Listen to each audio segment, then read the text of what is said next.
Good evening. I'm going to call the Board of Selectmen's meeting from Monday, May 8th, 2017 to order. As required by open meeting law, we are informing you that the town will be video, audio taping, as well as live broadcasting this public meeting. Thank you, Jamie. In addition, anyone in the audience that wishes to video or audio tape must notify the chairman now. Hearing no one, please rise and join me for the Pledge of Allegiance. I pledge allegiance to the flag of the United States of America and to the republic for which it stands, one nation, under God, indivisible, with liberty and justice for all. Thank you. Anyone for weekly briefing? Mr. Chair, Lynn Cooper, DPW Director. I've had a couple of questions, one just now, about the roundabout and whether that was the gas company, why it was dug up. I'm here to say that that was entirely the DPW. Brian Albee, who's a certified arborist we have on staff, did the original planting. It was taken over by a weed that we just could not control. It's looked less than appealing the last year or two, maybe even 3. So we've dug it up. He's going to do a whole new replanting as soon as the plants become available. Nothing to do with the gas company. Thank you. Thank you. Anyone else for weekly briefing? Public comment and announcement? Go ahead. Good evening, Cindy Williams from the Harwich Chamber. Just wanted to thank everyone who participated this weekend in the Toast of Harwich. It was a rainy Friday, but the restaurants did an incredible job with the food and showcased what a wonderful talent that we have here, as well as the businesses that donated fabulous auction items. As everyone knows, it takes a village, but we had an amazing and outstanding showing of community spirit on Friday. So I just wanted to thank all of our volunteers, the business owners, but also we had new residents that even volunteered. So it was incredible because they had one thing in common, their love for the town of Harwich. So thank you, and hope everyone will watch for our new announcement for next year. Thank you. Thank you, Cindy. Good evening. My name is Anita Doucette. I'm the town clerk here in Harwich, for those that do not know me. We have an election next week, and what I've brought forward is to let the voters know that we'll be coming out next week, that you're going to be handed 2 pieces of paper, that the ballot is 2 pieces of paper. The first ballot is ballot 1, and it's both sides, and ballot 2 of 2 is just one side. So when they come to the polls next week, make sure that you understand that it's 2 pieces of paper. There are the candidates. There are 7 override questions, 7 charter change questions, and 1 public opinion advisory question. So I just wanted everyone to be aware when they go to the polls next Tuesday that they will be handed 2 ballots, and that's perfectly fine, that the ballot is very lengthy this year. Also, I will be giving the Board of Selectmen a report of those who have done the state ethics. They were to be turned in to me by April 7th. I have kept track of them by committee. So when I see on the agenda, I think you're looking at what you're going to be doing for going forward for appointments to the committees, and I will have that information ready for you, hopefully by the end of the month. Thank you. Thank you. Anyone else for public comment and announcement? I'm just looking it up online because I don't see Barbara Ann Foley here, but the Dave Burtwell Memorial Alzheimer's Walk. Chris, you don't know the date on that, do you? I think it's Mother's Day, isn't it? It is Mother's Day. Is it Saturday? Saturday. Thank you. That walk, Jamie, do you know what time that? No. She's going to be doing an update on Channel 18 tomorrow. Okay. There is a contact phone number down, which is 508-896-5170. And again, it is the Dave Burtwell Memorial Alzheimer's Walk on Saturday. Okay, no one else for public comment and announcement? Julie? Mr. Chair, I move that we approve the consent agenda. A, approve the minutes for April 10th, 2017, regular session. February 16th, 2017, joint IMA meeting with Chatham. B, approve the request by Eversource and Verizon to place a new pole on the northwesterly side of Chase Street, across from an existing pole to support the line along Chase Street. C, accept the resignations of Adrian and Joseph Johnson as members of the Council on Aging. D, accept the resignation of Michael Smith as a member of the Council on Aging. E, approve the nomination of Arthur Watson to the Harwich Hall of Fame. F, approve 2017 junk dealer license renewal for Marceline Salvage. Second. Okay, it's been moved and seconded to approve the consent agenda. Any discussion? All in favor? Aye. Aye. Next up, under old business, or actually, under public hearings and presentations, presentations of the science of eelgrass. Scott Carpenter is doing that presentation and is currently at the Chatham Town Meeting. So we're going to hold that for now. He may end up here by the end of the agenda, but for now, we're going to hold that. So next up is a public hearing for the proposed disposal fee recommendations. Julie? Harwich Board of Selectmen notice of public meeting disposal area fees, Monday, May 8th, 2017. The Harwich Board of Selectmen will hold a public meeting on Monday, May 8th, 2017, no earlier than 6:30 p.m. during their regularly scheduled meeting. This hearing will be held in the Don B. Griffin Room located at Town Hall, 732 Main Street, Harwich, for the purpose of reviewing the proposed disposal area fee recommendations. All members of the public having an interest in this topic are cordially invited to attend the public hearing and provide information and testimony relevant to these proposals. Okay, thank you. Link? Thank you, Mr. Chair. Before I present the fees this evening, I'd like the opportunity to read what I consider probably the best resignation/retirement letter I have ever received working for the town. And this is from Mr. Kiernan, Disposal Area Manager, who's with us this evening. He says, "Dear Mr. Hooper, it's been my honor and pleasure to kick your butt at racquetball all these years and to work with you and the rest of the staff at the DPW. I'll be retiring as of July 15th, 2017, and hope to be able to help out in any way possible going forward." I hired Mr. Kiernan 20 years ago. It almost doesn't seem like it's possible when I ran the disposal area. When I applied for the director job the second time, Mr. Melville asked me a very succinct question. He says, "Who's going to take your spot at the transfer station?" At that time, I didn't have an answer for him, and subsequently was not hired that time. I then went back and reconfigured our staffing and brought Mr. Kiernan along to a foreman and then ultimately a manager job when I was appointed director in 2000, and strike that, in 2003. Mike was a fisherman, a commercial fisherman, owned his own boat. One of the hardest working, nicest guys I've known my entire life. The guy, if you go to the disposal area, whatever, he's always willing to lend a hand to anybody. He's always on the move. You never see him sit still. And I probably shouldn't say how old he is. Let's say he's got me by a couple decades, and he's quite the competitor on the racquetball court. And I just wanted to thank him publicly for his service to the town. He will be missed. Congratulations and thank you for your service to the town. A few words, parting words? Say that for the party? Yeah. Okay. This evening, you have before you my recommendation for the FY18 disposal area fees. Each year, I do a complete analysis of all the costs associated with running the disposal area.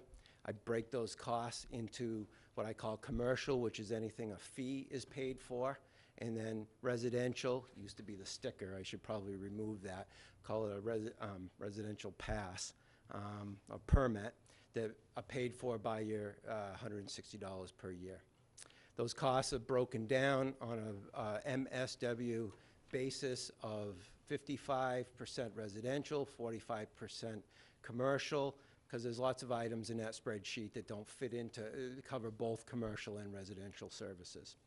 This year, I'm pleased to inform the board that the residential sticker at $160 is appropriately priced, and I'm not recommending any changes with that or any other of the residential stickers.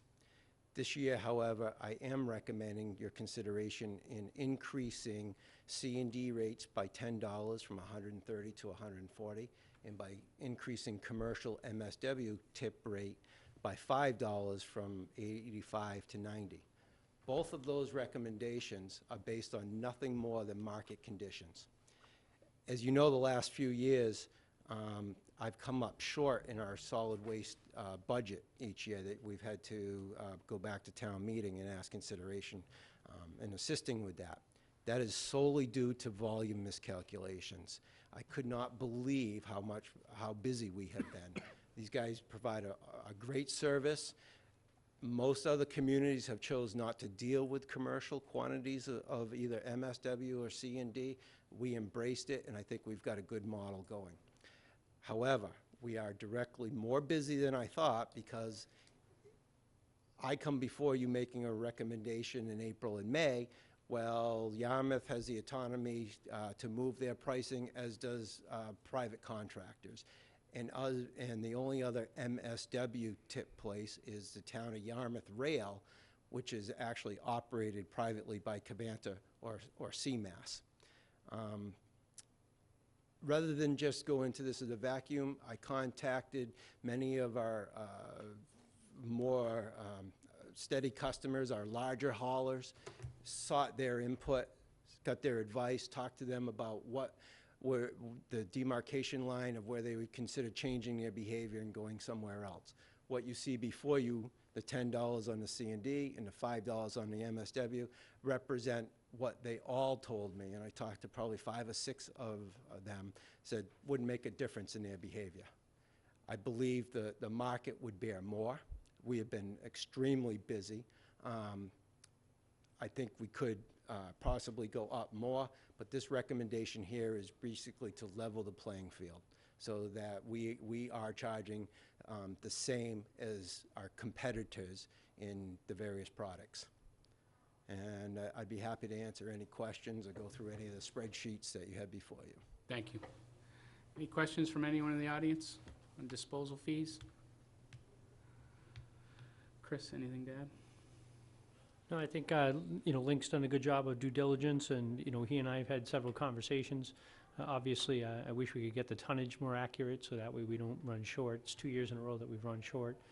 But, we'll constantly do that. I do think one of the reasons why we're running short is because that price is a little bit below market. Yes. We're bringing more people in, which isn't a bad thing, but I think we want to make sure we kind of hit our targets. The other thing, I don't know, Link, if you want to mention that, we do have tonnage limits that are on the facility, and we didn't need to make sure that we stay within those tonnage limits, or that will drive other related issues. But maybe you want to comment a little bit on the... Yeah, our original permit allows us a 50 ton per day. We are just below that limit if you to go out the 362 days that we operate. It's not a problem now, but I did inform Mr. Clark that we really need to keep an eye on it. I believe that raising these rates now, or July 1, would level this field a little. I've never, all the time I've been doing this, I haven't seen business as busy as it has been. I mean, put this into perspective, the construction industry, the C&D, construction and demolition, when we stopped operating a landfill and transitioned to hauling it, we were doing about 4,000 tons. We're probably going to end this year at about 8,500 tons.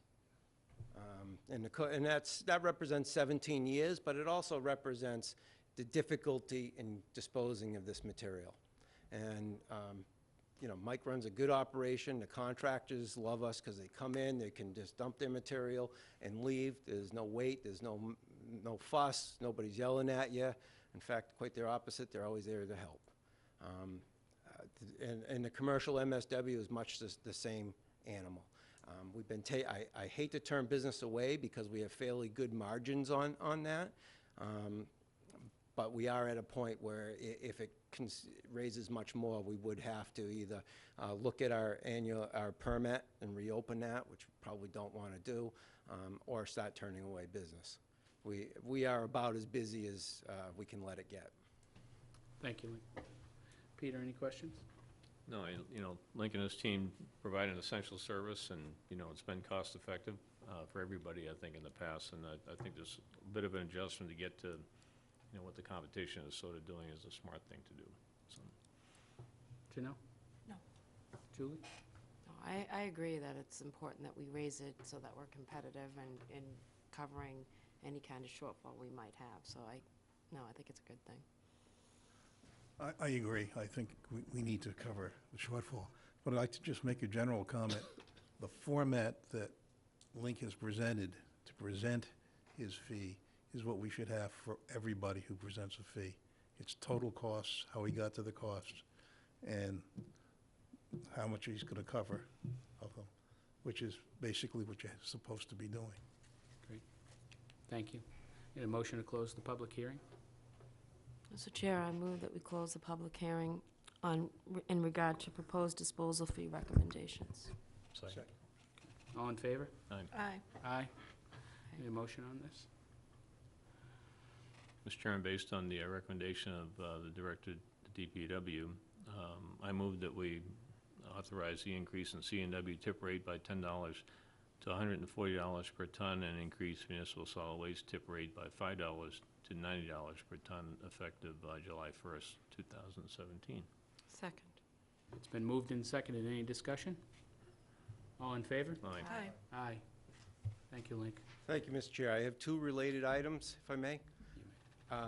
One, the license plate recognition. I spoke briefly about how that's been working out in my memo to you. I have to say that it was a lot more work than I think either I or Mr. Mahota or Bonsai Logic thought it was.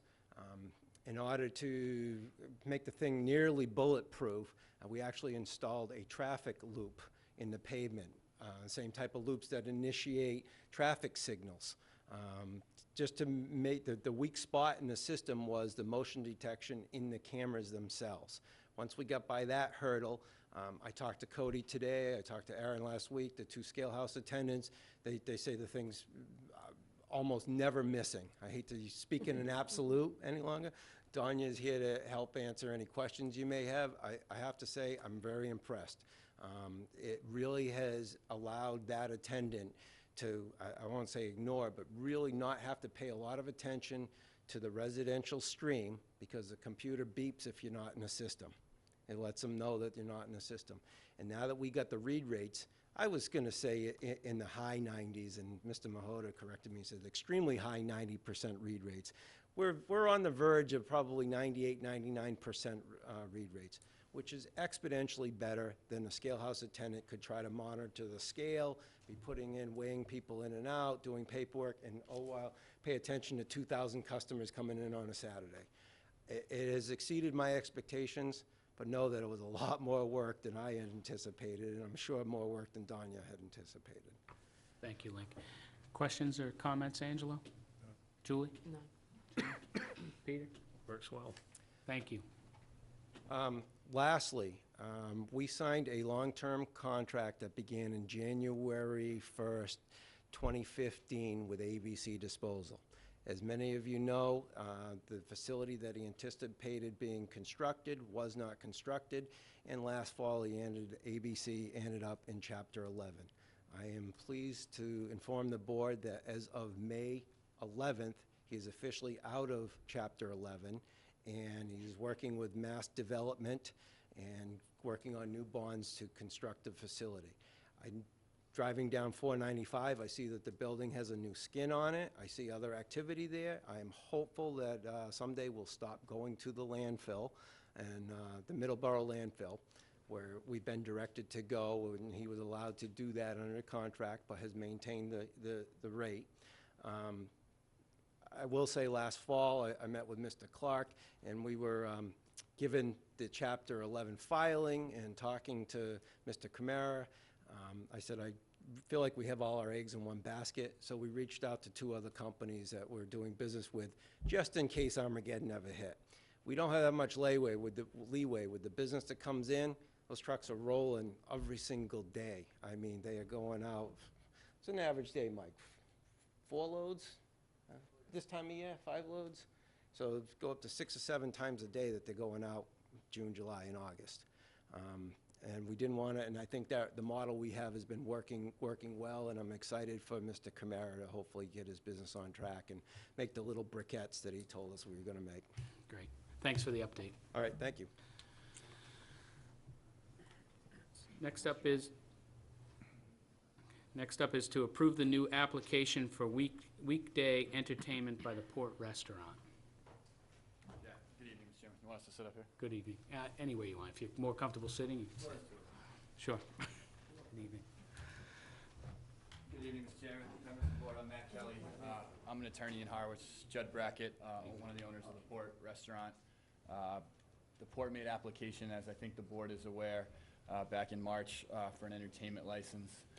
I know you, Mr. Chairman, had, I noted in the minutes, some questions that wanted to be addressed. I reached out to these guys. We sat down, and we're here to address any questions that the board may have in connection with the entertainment license. Excellent. Thank you. Thank you. So we all have the application in the packet. I'm sure you've all had a chance to read it. Peter, I'll start with you. Any questions? I was good with it, thank you. Okay. Straightforward. And actually, Chris, do you want to give an update on this? Yeah, I wouldn't mind. I have had an opportunity to meet with the building inspector just to kind of go through the application, and he was concerned that the area that we're talking about, if there's any expansion to the number of seats that are throughout the facility, then that actually draws a little different process, if you would. So he would like to see an updated site plan and new seats. I don't know if that's what the intention is this evening or not, but he at least wanted me to alert that that is something that is of concern to him, or from a regulatory standpoint would have to be complied with. The other area was what the intention is in terms of, this is a walkway, a ramp into the building. So you have that as one of your primary means of egress in and out of the building. So you have to maintain, it's probably about 8 to 10 feet. You have to maintain 3 feet corridor so people can get in and out. So I think if you can kind of explain to the board how are you going to maintain that primary means of egress, at the same time having a steel drum band, band player or musician, and then how are you going to deal with the crowd to make sure that the flow of pedestrians can get in and out safely? There's no increase to the seating, and there's no plan to do so. You know, the purpose really, obviously, is, you know, just Can you speak into sorry. the mic? Sorry, Jen. is really just to, you know, with the increased competition in Harwichport for restaurants, is with the waits that we want people to be able to stay and wait for their table if that's the case, and keep them entertained. So in terms of the egress and the safe passage, as you enter the back ramp, before in the past we had our air conditioning units there, and we've removed them and put them in a different location. So we've cleared some passage, so it does not, the area that we're talking about does not impede any of the exits or any of the egress, in or out. Janelle? I'm okay with it. Julie? I don't have any questions. Angelo? The only question I have is that every time there's been outdoor music in that area, there's been a host of complaints. And as I just think of the area, 150 feet from the boundary line or the source of amplification is all over houses and other buildings. So I don't know what kind of problems that's going to create.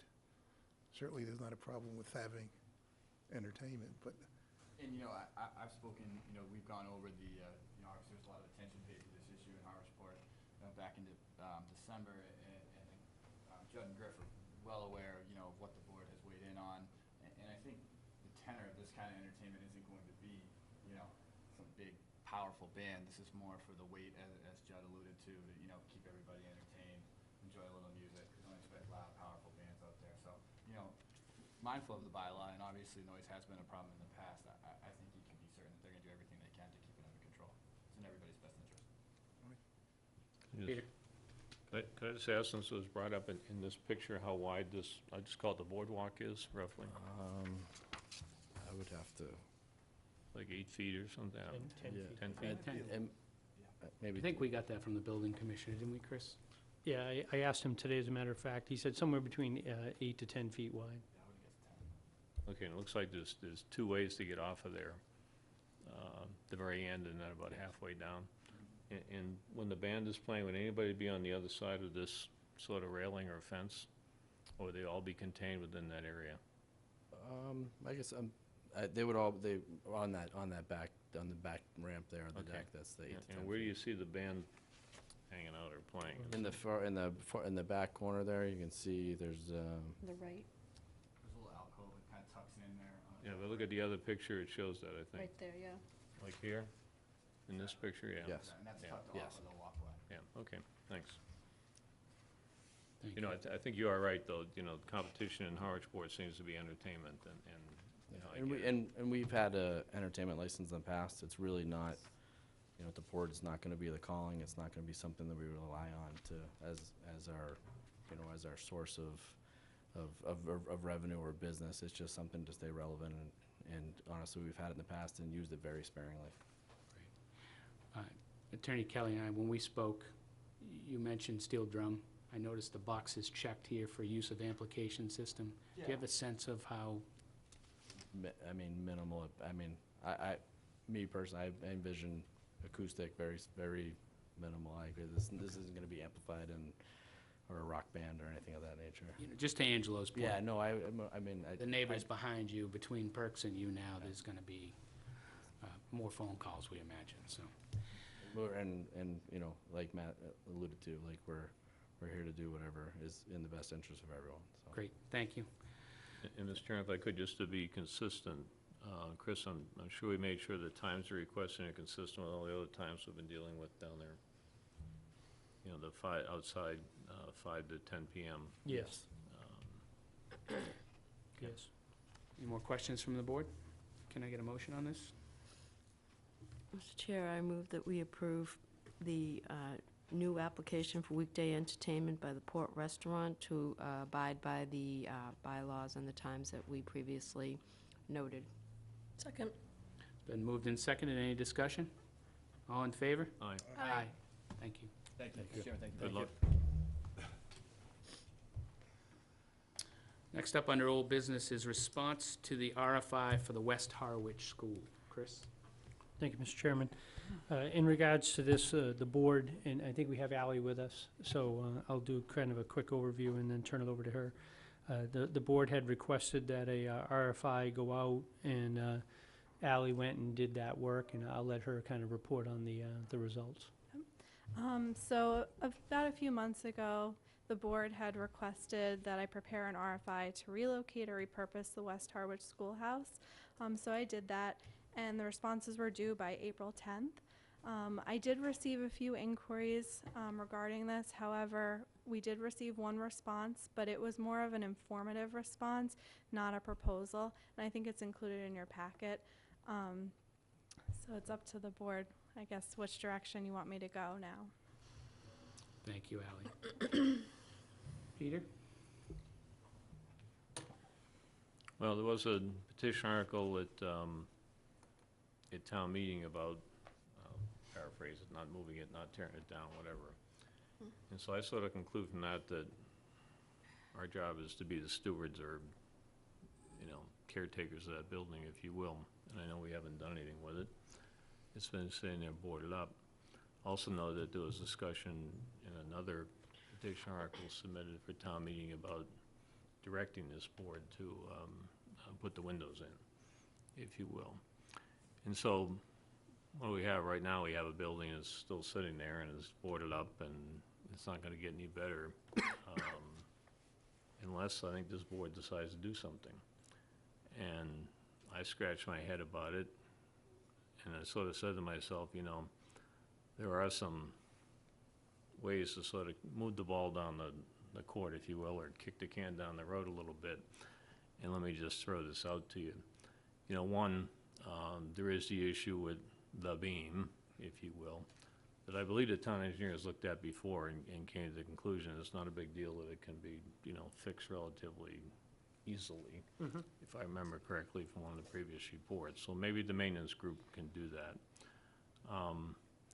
I think we ought to look at putting some signage out there that actually says it is the town of Harwich that has this building. It's called the West Harwich School. It was built in 1871. And if you see any vandalism reported to, let's put Michael's phone number in there, or something. That's a good Or idea. Angela's I phone second number. You second that one? I second that. Okay. And then, so I say to myself, because there was talk when these things came up at town meeting, the articles, about, you know, potential vandalism, whether it's real or not, or, you know, things have been boarded up for a long time, so it's, the people that probably threw those rocks back then are probably grandfathers by now, I don't know, whatever, but then we heard about some other buildings in the neighborhood. So it occurs to me that the one thing you could do is put, motion sensing spotlights on 4 sides of the building, bring electricity back to the building in some form, and provide for that. At least make the site so it's more secure than it is today. And then I said, while you're doing that, maybe there's a way to bring water back to the building. I'll tell you why I'm talking about that in a minute. And so I'm scratching my head saying, well, what else would you do with this thing? Well, now we have a mechanized lift in this town that the maintenance department has. And then I start scratching my head some more, and I'm saying to myself, as a former selectman, what am I gonna be doing as time goes on? So as I scratch my head, and I would just offer this up, and, take me up on it, whatever. But, as I think about it, if this board, or the reconstituted board, whatever, is willing to take a few steps to move forward with this building, I'm sure by the fall that I could put a group together that would get that building, at least on the outside, painted. The siding would have, aluminum siding would have to come off, et cetera, provided we had access to the lift, or at least a couple of us could use the lift on weekends or whenever it wasn't being used by the maintenance department. And I'm sure we can get, as we did next door, materials donated to do that. Now, that may be a crazy idea, maybe nobody has an interest in doing it, but right now I don't see anything happening in that building, and it's just gonna sit there.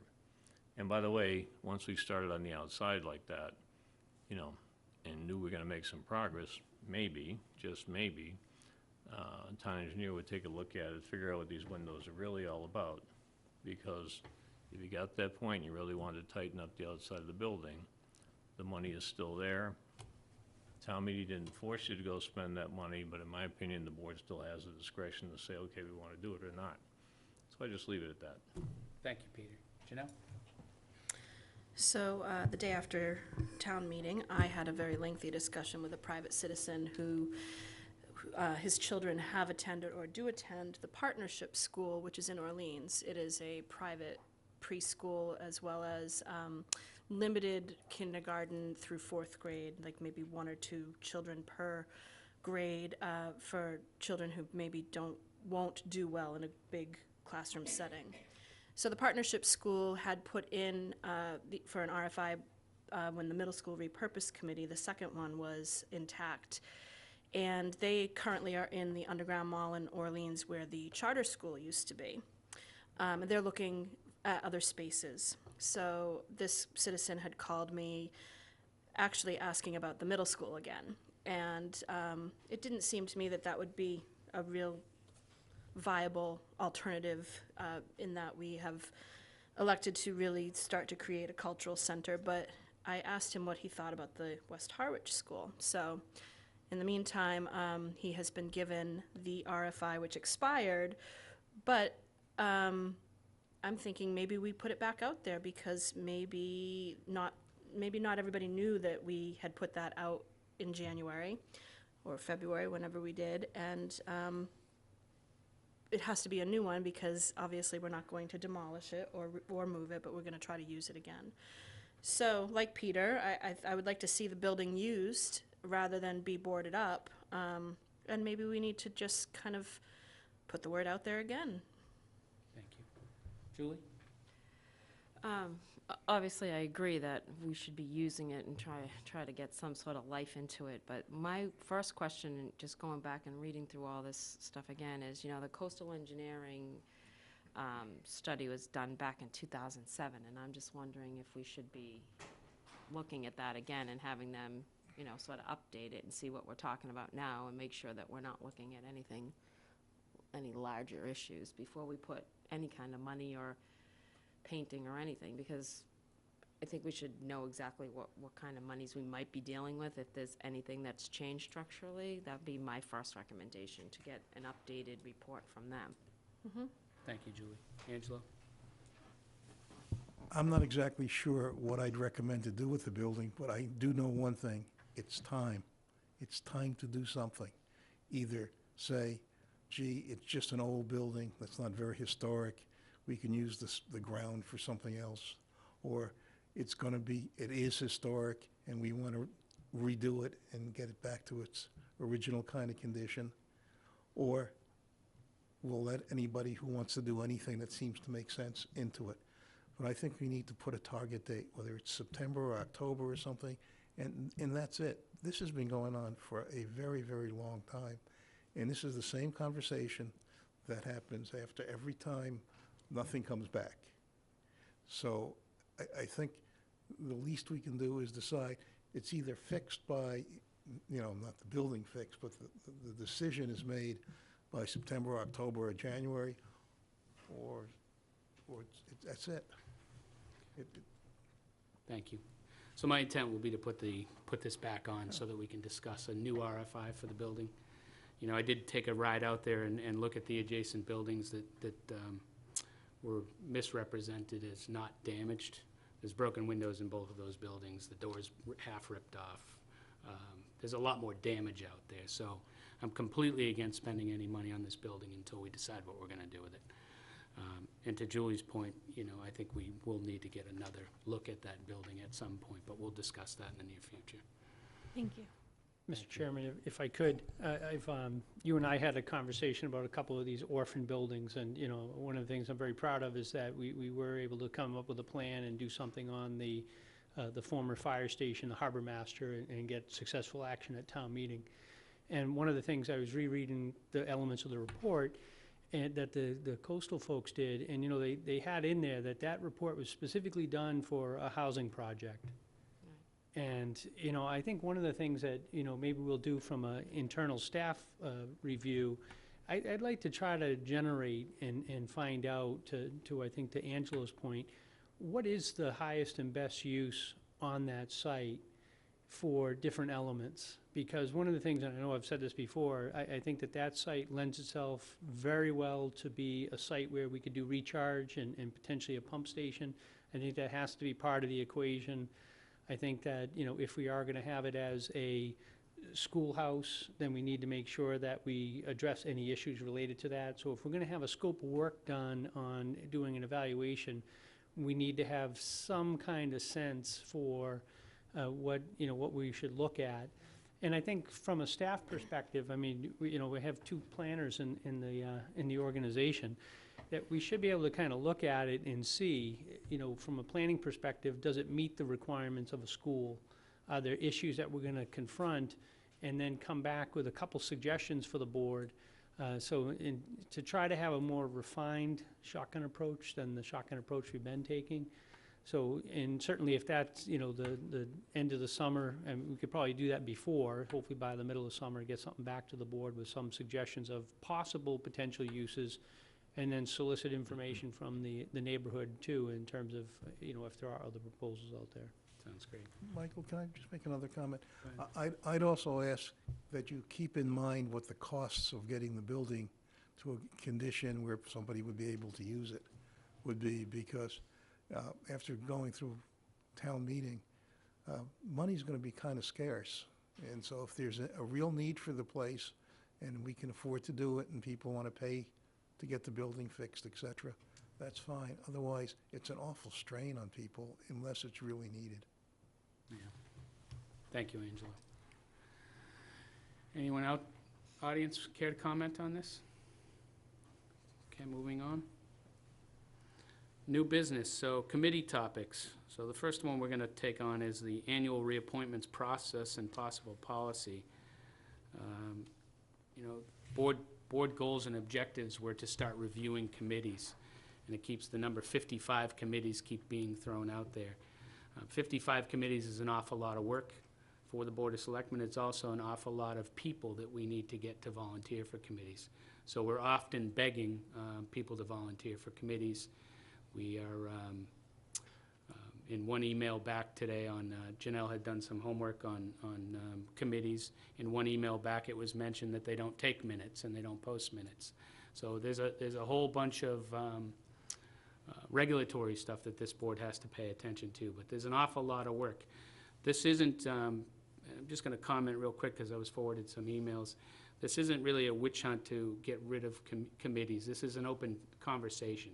This isn't us singling out committees to pick on them. We're going to go through every committee and every charge eventually. Tonight we'll be talking about bikeways, trails, and housing. But let's start with the annual reappointments process. And Janelle, you've done a lot of work on this, so I'm going to let you take the lead. Okay, so as it stands right now for reappointments, we have over 60 for this June. And typically what our front office does, Sandy will send out a letter that will say, thank you for your service, your term is up. If you wish to continue, then don't reply, but if you, I think that's what it says, and if you don't wish to continue, please reply and let me know, so that we can open up a vacancy. Now, this does not require that the Board of Selectmen reappoints everybody whose term is up that wants to continue, and it also does not require that a person has to accept reappointment. There have been, it seems, many years of, what I want to say, just blindly rubber stamping and reappointing because, again, we are desperate for volunteers. With much change happening and the need for new committees to form, such as an Economic Development Committee, we are looking at these charges and the people who are volunteering, who a lot of them, have volunteered from more than one committee, and we're trying to figure out new ways to get new people involved and also to streamline the committees so that we can move forward. Our capital plan is enough to scare anybody, and if we don't form an economic development committee that will help us figure out ways to generate more revenue for the town, then we're all going to be crying in the next 5 years when our taxes increase significantly. So that's one of the impetus for developing a new committee and kind of streamlining. We've talked a little bit already about agricultural and architectural review committee, but tonight we're going to talk more about bikeways and trails and the housing. So first, if I can go into the next item here. Let's just make a, let's keep on the annual reappointments, because if there's if we want to change that process, I want to keep it individually. Okay, so I don't feel the need to change personally. I think it's well spelled out here in our committee handbook. There's a, in our packet is the page or 2 pages about appointment and reappointment. I'm okay with the way it is. Okay, so my question would be to the board would be thoughts on term limits. So do we do 2 terms? I mean, I know that can be insulting to some people that have been on a committee maybe for 10, 15 years to change it. It doesn't necessarily mean that we have to, but maybe they come in after 2 terms, refill out an application and interview, which may open it up to other people that want to be on a committee. And I asked that, Saturday's debate, the Democratic Committee debate, the candidates were asked, how do we get more diversity on committees? And the question was asked by someone on the Women's Coalition. I was asked that same question. And I've often been asked about, I'll just pick on the Rec Committee for a minute. There hasn't been a vacancy on the Rec Committee, or there's been 1 vacancy on the Rec Committee, I think, in the last 12 years. So do we continue to stamp the reappointments to keep those 60 people that we're going to reappoint this year? Or do we look at potential change so that they come back in an interview and it may open it up for somebody else that might want to be on one of these committees? Thoughts? Let's start with Angelo. Gee, thanks. You look. There are really 2 directions, I think, to look at. First of all, one of the things we don't have is a pile of people who want to be on committees. So as you make things harder for people who are on committees, that pile of people is going to go down rather than up. 2, I think if you look at the makeup of committees, and I'll take some simple ones, if you look at the Waterways Committee, everybody has some interest in the waterways. If you look at the Bike Committee, they have interest in bikes, et cetera, et cetera. And if you don't deal with that, they're not, if you change what they're supposed to be doing, they're just not going to deal with it. So I think there's a concern there. I also think we need to understand that we have to be thankful for the people that are on those committees and look to things they want to do, because they're the ones who are, quite frankly, driving it and doing an awful lot of work. So I think if we can keep them going down a path towards a goal of the town, I don't understand why there'd be a problem with the number of years or terms that a person serves. We do if we run into problems with the people, either in terms of attendance, or the way they behave to other committee members, or the way they behave to an audience, then we have not reappointed. So if there's a reason like that, you don't reappoint. But I think it's going to be a very difficult thing. Thank you, Angelo. I don't think there's a person at this table that doesn't thank the volunteers. I mean, I think that we're volunteers ourselves. We do get a stipend that covers coffee, but it's, we are also volunteers, and almost everything that we do and go to is a volunteer position as well. So I want to make it clear that at least I'm very thankful for the volunteers. Julie?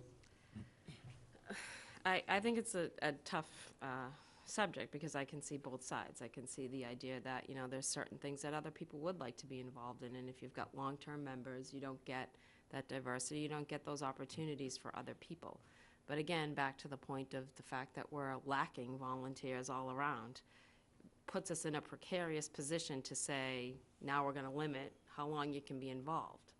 And so I wonder if there's a better way that we could, you know, there was the great fair about trying to get people to come and see the committee vacancies that there were. And maybe we could do something like that, you know, mid-year or even in the fall, to see who's interested in what committees while upcoming terms are expiring, so that we could decide, well, you know, so-and-so's been on, you know, 3 different terms. Maybe we should look at mixing it up. Maybe we have a pool over here that's interested in those particular committees.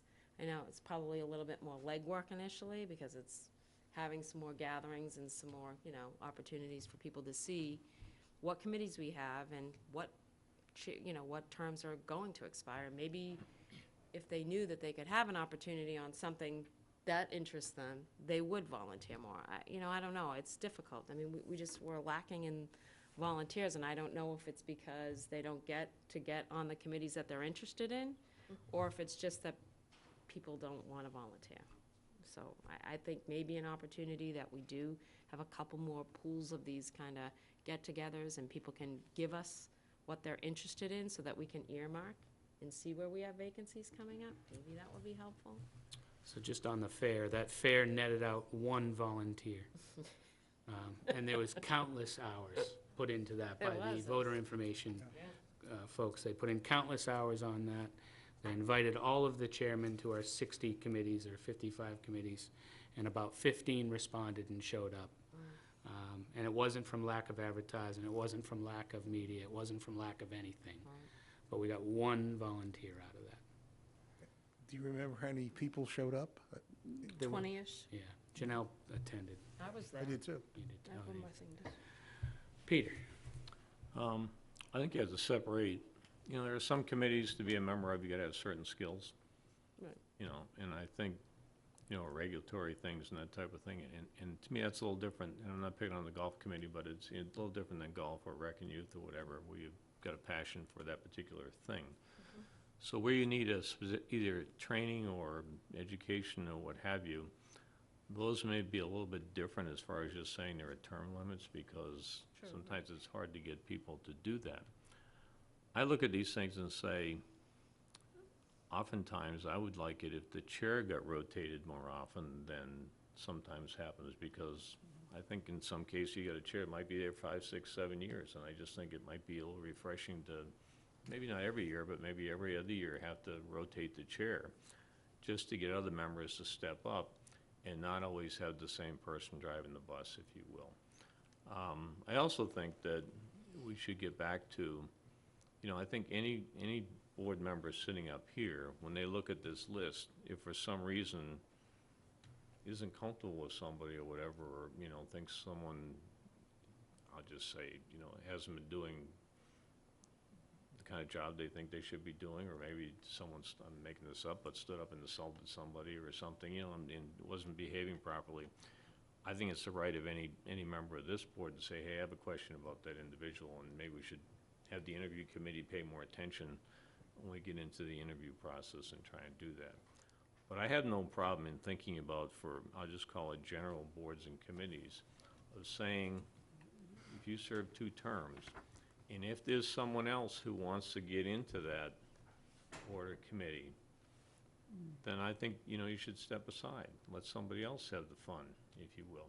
If no one's willing or able to step up, obviously you want to keep a full committee. Right. And then maybe you keep that position, you know, you let that person keep going in that position. We love these people to death. They're essential, you know, to serve. But there are some boards and committees that just, it's not a very exciting thing, you know. And then there are others that get a lot of interest, like the golf committee, and I think youth and rec, and, you know, some of the others that, you know, people would want to get on there. So I think you have to look at it sort of carefully. I like that suggestion.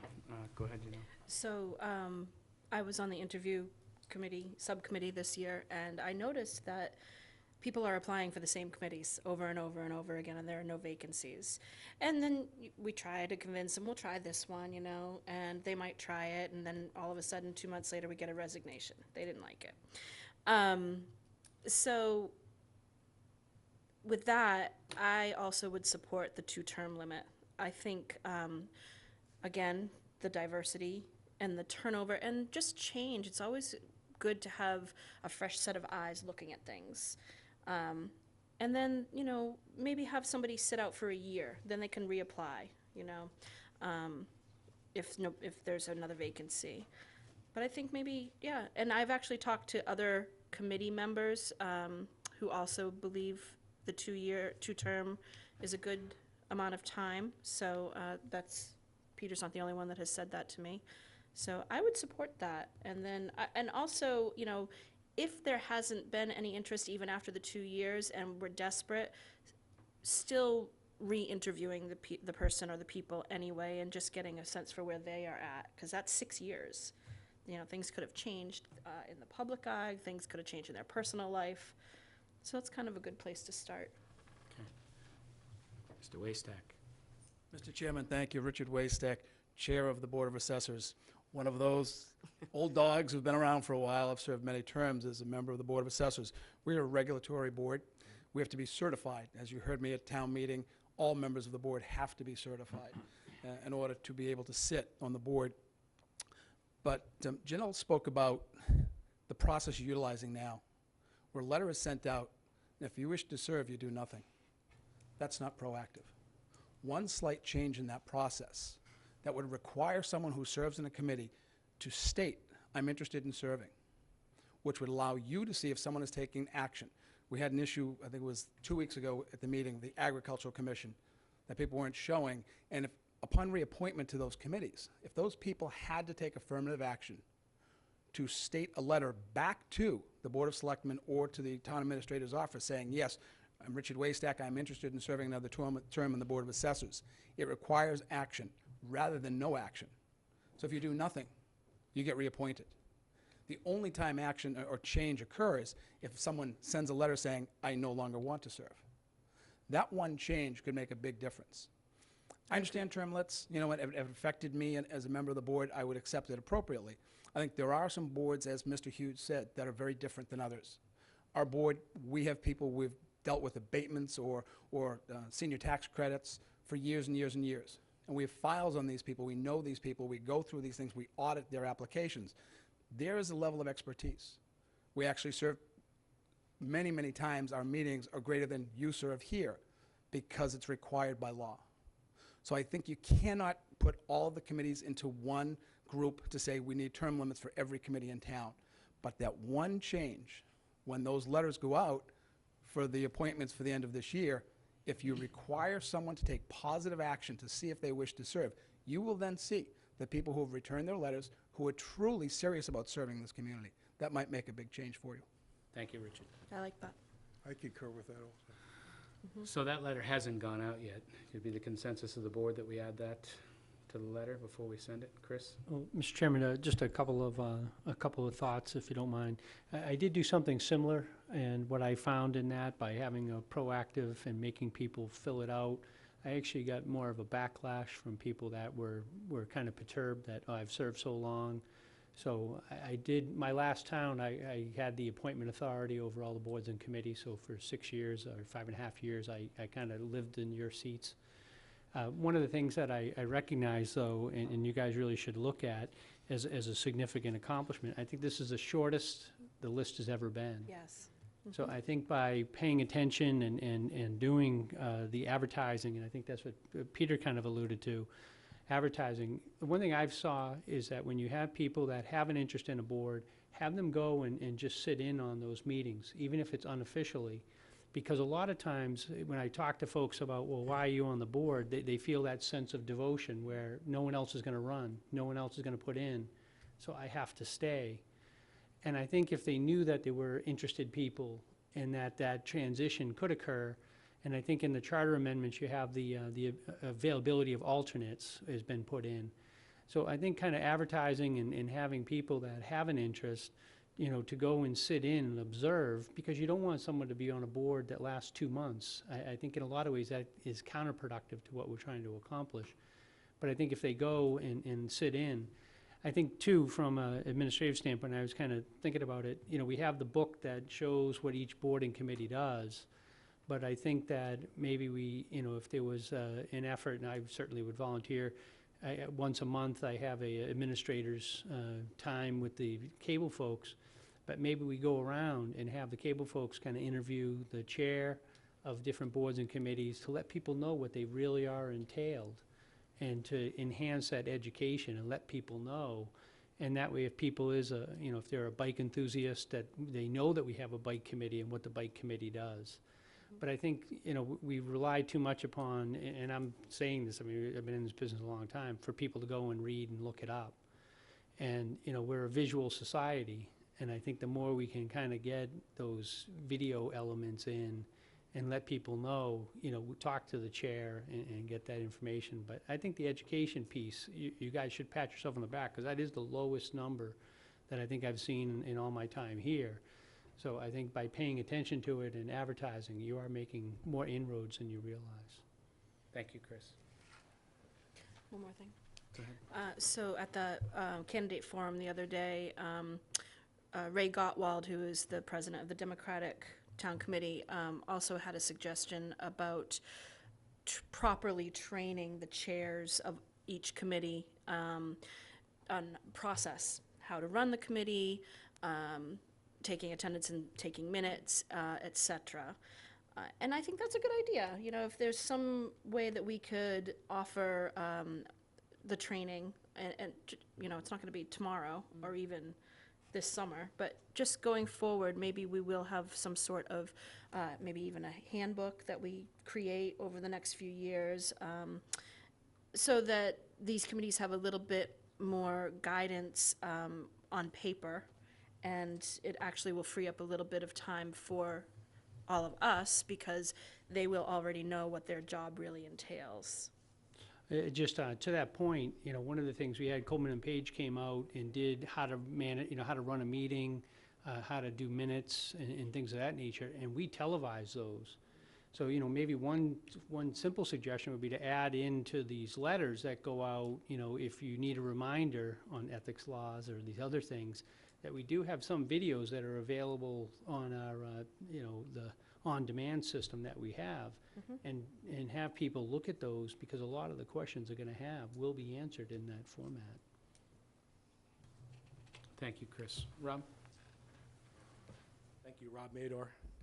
I just had a couple ideas for the boards where, or actually for all the boards. I kind of think because there is so much work entailed in doing the jobs of the board members, and some of the jobs are not the greatest. Some of the boards are, like you said before, the meetings are pretty grueling, not always the most interesting, and some of them involve a lot of work.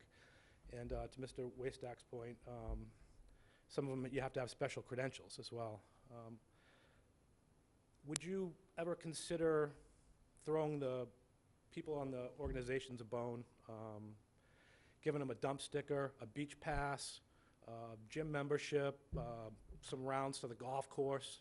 You know, kind of dangle the carrot out there a little bit where it wouldn't really cost the town a lot of money, but you might get some people who'd be like, well, you know, I'd rather do that than pay for a dump sticker or a beach sticker or something like that. My other thing was, I think Janelle had a great point where regardless of how many people are on the committee, I think there should be a re-interview process ongoing, because people will be more inclined to tell you in the interview process if there is a problem, like, you know, I can't get along with the chair, that's why we can't get more people on this board, or the time's wrong, or something like that. I think that's, you could probably get some good feedback, or maybe even some people would say, hey, you know, this works, but that doesn't work. So you might be able to translate that into how some of the other boards work. And you may find the reason that some of those boards don't have a bunch of people on them is because there is one person on that board that everyone struggles to get along with. And then regarding the boards where they're just always full, there just seems to be a popular demand for those boards. You know, I think it's fair and it's good to keep the new blood flowing in those. So maybe give those 2-year terms, and then, like Janelle said, maybe have a 1-year weight limit. That way there's always new blood, new ideas going through those boards, rather than the same, we can't do that, we don't have any new ideas kind of thing. That's it. Thank you. Thank you, Rob. Julie?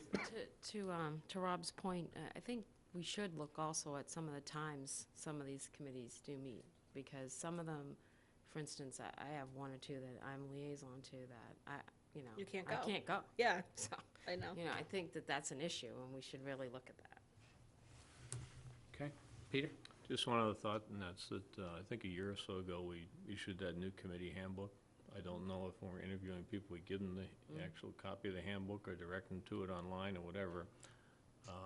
But if you're going to do something going forward, maybe a group should revisit that handbook and make sure it's as good as, you know, it needs to be. Yeah. It's a resource. The handbook gets given from Anita when she swears them in after we vote them through. Just a comment. I was on the committee with Janelle, and we do get comments from, particularly from chairs of committees of issues, and we do get comments from individuals on the committee, and we do follow up on them. So that's something that happens at this point in time.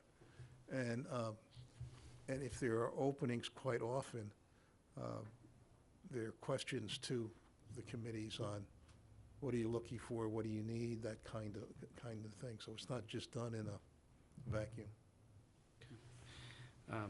Can we get a consensus of this board to add that they want to continue Richard Waystack's suggestion to the letter before we send it out? It's a great idea. A good idea. Good idea, yeah. But don't let's not give him any credit. I'm giving him all the credit. Just put it on his letter, that's all. You know, I knew we weren't going to come out of this with a whole lot tonight, but at least it started the dialogue. Janelle, would you take a stab at separating the general boards and committees from the regulatory boards so that we can bring this back? I'll write up the comments and suggestions. We're about to have 2 new selectmen, so we'll bring this conversation back when we have a new board. Thank you. I'm going to jump back to Scott Carpenter, the presentation on the science of eelgrass as it relates to nitrogen levels in the environment. Scott, welcome. Just at the town meeting. Yeah, how'd question 8 go? I need to, the Montgomery article went well, and now I Good. need to get back to see how wastewater Yeah, articles go. I'll be following you over there. So just to share with you. Can you speak into the microphone? Jamie sorry. will yell at me.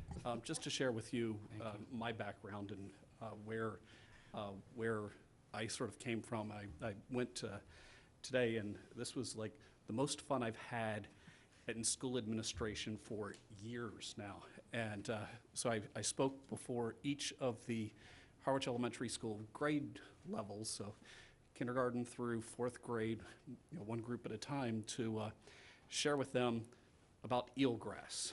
And the interesting thing is, I have a science background, and I was asking them, sort of, what does a school superintendent go to school to study? And they were like, how to teach things. And I said, actually, I went and studied marine biology and lakes and oceans, and started off with a picture of Jacques Cousteau and said, this was my idol way back when, and what I wanted to study, and kind of talk to them about when I was their age, and how I was trying to go out and capture things when we'd be at the shore, and I'd put them in pickle jars and put the lid on really tight, and the next day I'd be crying, and because everything was dead.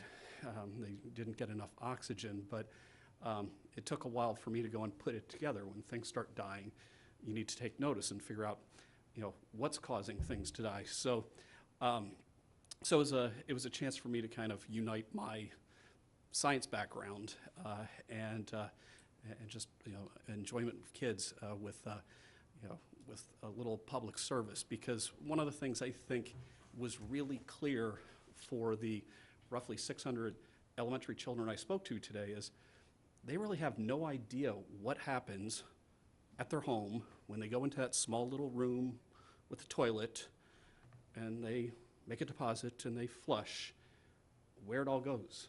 And it was, there was this a little bit of laughter and a little bit of trying to kind of process where does all of the effluent go, and I think particularly the older the student, I think the more they were starting to connect the dots. But I'll just walk you through sort of the science of how it all does connect together. So in the presentation I had for the students, I talked about eelgrass as being a canary in a coal mine.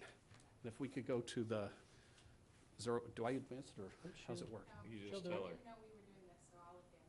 Okay, so I talked to the students about my grandfather was a coal miner in Scranton, so he worked in one of the anthracite mines in Scranton, and I shared with them that he started working in the mines full time when he was in 4th grade.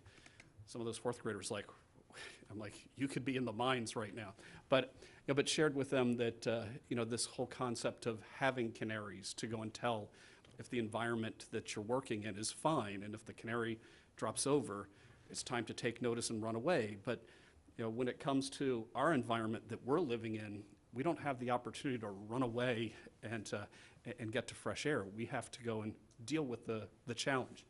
So the second slide, or the next slide here, I just walked them through just why eelgrass is important as an indicator species, but really trying to have them understand the communities of organisms that are all associated with it. So there was a nice little video I showed them, 2-minute video on a sea turtle that one of their primary food sources are the eelgrass, but everything from winter flounders to being the nursery ground for Atlantic cod. And right now there was a lot of fishermen here talking about, well, the cod have been overfished, but we also have to take in consideration that the nursery for the cod is disappearing. So the cod are really challenged. It's an area that you can find mussels and scallops, and you'll find different sorts of shorebirds, sea urchins, and if we go to the next slide, Jamie, I tried to emphasize to them that it's a plant. It's not seaweed, and it's unique. It's just like the grass that you have in your yard. If you keep letting it grow and grow and grow, it'll get to about a foot or so tall, and it starts to develop a little flower. Not a flower that you want to take to your mom this coming Sunday for Mother's Day, but it's a flower that produces a seed, and that it has an important function there, that it roots into the sand, and it keeps the sand in place, so it helps protect our shorelines. It actually takes some of the wave energy out as the waves pass over these grass beds. So, Jamie, the next slide, sorry. And then I went out this morning to Red River Beach at 5:30 in the morning at low tide, and got a big container of beach rack. So the top picture there where you have somebody walking along, and I was kind of sharing with them, I'm sure you've all seen eelgrass, but just didn't know what it was. So, so the beach rack is actually eelgrass that has washed up onto the shore, and it is a place where in the summertime it dries out pretty quickly. At 5:30 this morning, it was fresh green eelgrass that was slowly, by the end of the day, drying out to be that brown rack that we know, but within that rack you'll have all sorts of beetles and insects and small crustaceans, and that becomes the food source for the sanderlings and sandpipers. So you have an ecosystem that's happening under the water with eelgrass, but also an ecosystem that's happening on the shoreline, and that rack itself, again, is also helping stabilize our shore. It goes and holds on to a lot of sand and keeps it keeps the beaches from eroding as much. So, we just did a little, what sort of organisms are in the eelgrass, and kind of touch base with that. We won't go there for the adult audience here. And then Jamie, if we go to the next one, I started to talk to them about what's happening to our eelgrass. And I know when I've gone to the sewage conversations happening both in Chatham and in Harwich, I was struck with the Harwich conversation that, that had a picture looking at the eelgrass beds, and took that from that same site, just kind of pulled back a little bit further to to get Monomoy in it as well, but just kind of looked at it going back to sort of the canary in a coal mine scenario. So in 1995, that's when we started to get worried that the eelgrass beds were starting to go away. So when they used satellite imaging and they're taking pictures of the eelgrass beds, we have to keep in mind that in 1995, some of it's already disappeared. So if we go to the next slide, you'll notice that the Allen Harbor bed by 2001, 6 years later, was about half of that has already disappeared. And as we go into the next slide, you'll notice that the Red River Beach eelgrass bed by 2010 completely disappears. Allen Harbor's further receded. The eelgrass beds along Monomoy are also disappearing. So I talked with the students about, what do you think is causing it? And they had all sorts of ideas. They thought maybe the turtles are eating too much of it, that sharks are coming in and eating the eelgrass, and then some of the students talked about pollution, and we kind of got into, well, what kind of pollution could get there? And I think it's it's one of those ones that I think for students sometimes it's you hear pollution, but what exactly is it, and how does it impact the water? Because I said, by the time we get to 2010, if you're at Red River Beach, for all intents and purposes, the canary in the coal mine has keeled over, it's dead, and we need to take notice. So so if we go to the next slide, we got into the source of the pollution, and this was, I think, for elementary students, the big, oh my gosh. I think one fourth grader summarized it best by saying, it's kind of like manure, but it's coming from people. And I was like, yes. I think they were a little astounded that when it goes into the septic tank, and I tried to explain to them that microbes in the septic tank sort of chew up all of the solid stuff and turn it into a liquid effluent that goes out into the leaching fields and into the sandy soils around here and down into the ground, or leaches into the groundwater and out into the rivers and streams and lakes and out into our oceans. Some of them started to get a little concerned that this stuff is going potentially into the water they're drinking or swimming in, and I'm like, okay, so now we're starting to make some connections. So, so if we go to the next slide, and understand, I'm kind of approaching it on kindergarten level or a fourth grade level, but the slides I kind of tried to put together for sort of the adults and parents, but So just to kind of explain the science of what's happening out there to the eelgrass off Harwich and Chatham and Cape Cod, and for that matter, worldwide. When you put excess nutrients into aquatic systems, both freshwater and saltwater, algae take up those nutrients from the water extremely quickly. So what happens is you get algae actually sucking up the nutrients that are in the water faster than the eelgrass. Because I said, I tried to explain to kids, it's kind of counterintuitive to say if you add manure, human manure, to the water, that you'd think that manure helps plants grow better. I mean, that's why they put it on farmland. But in fact, it kind of does a bit of the opposite when it comes to eelgrass. Because the algae picks up that nutrient so quickly, it actually creates a sort of clouding in the water. The water clarity starts to go down. And I said to the kids, imagine if we were to step back in time and come out here onto Cape Cod 50 years ago, we would see much clearer water than what we're seeing today.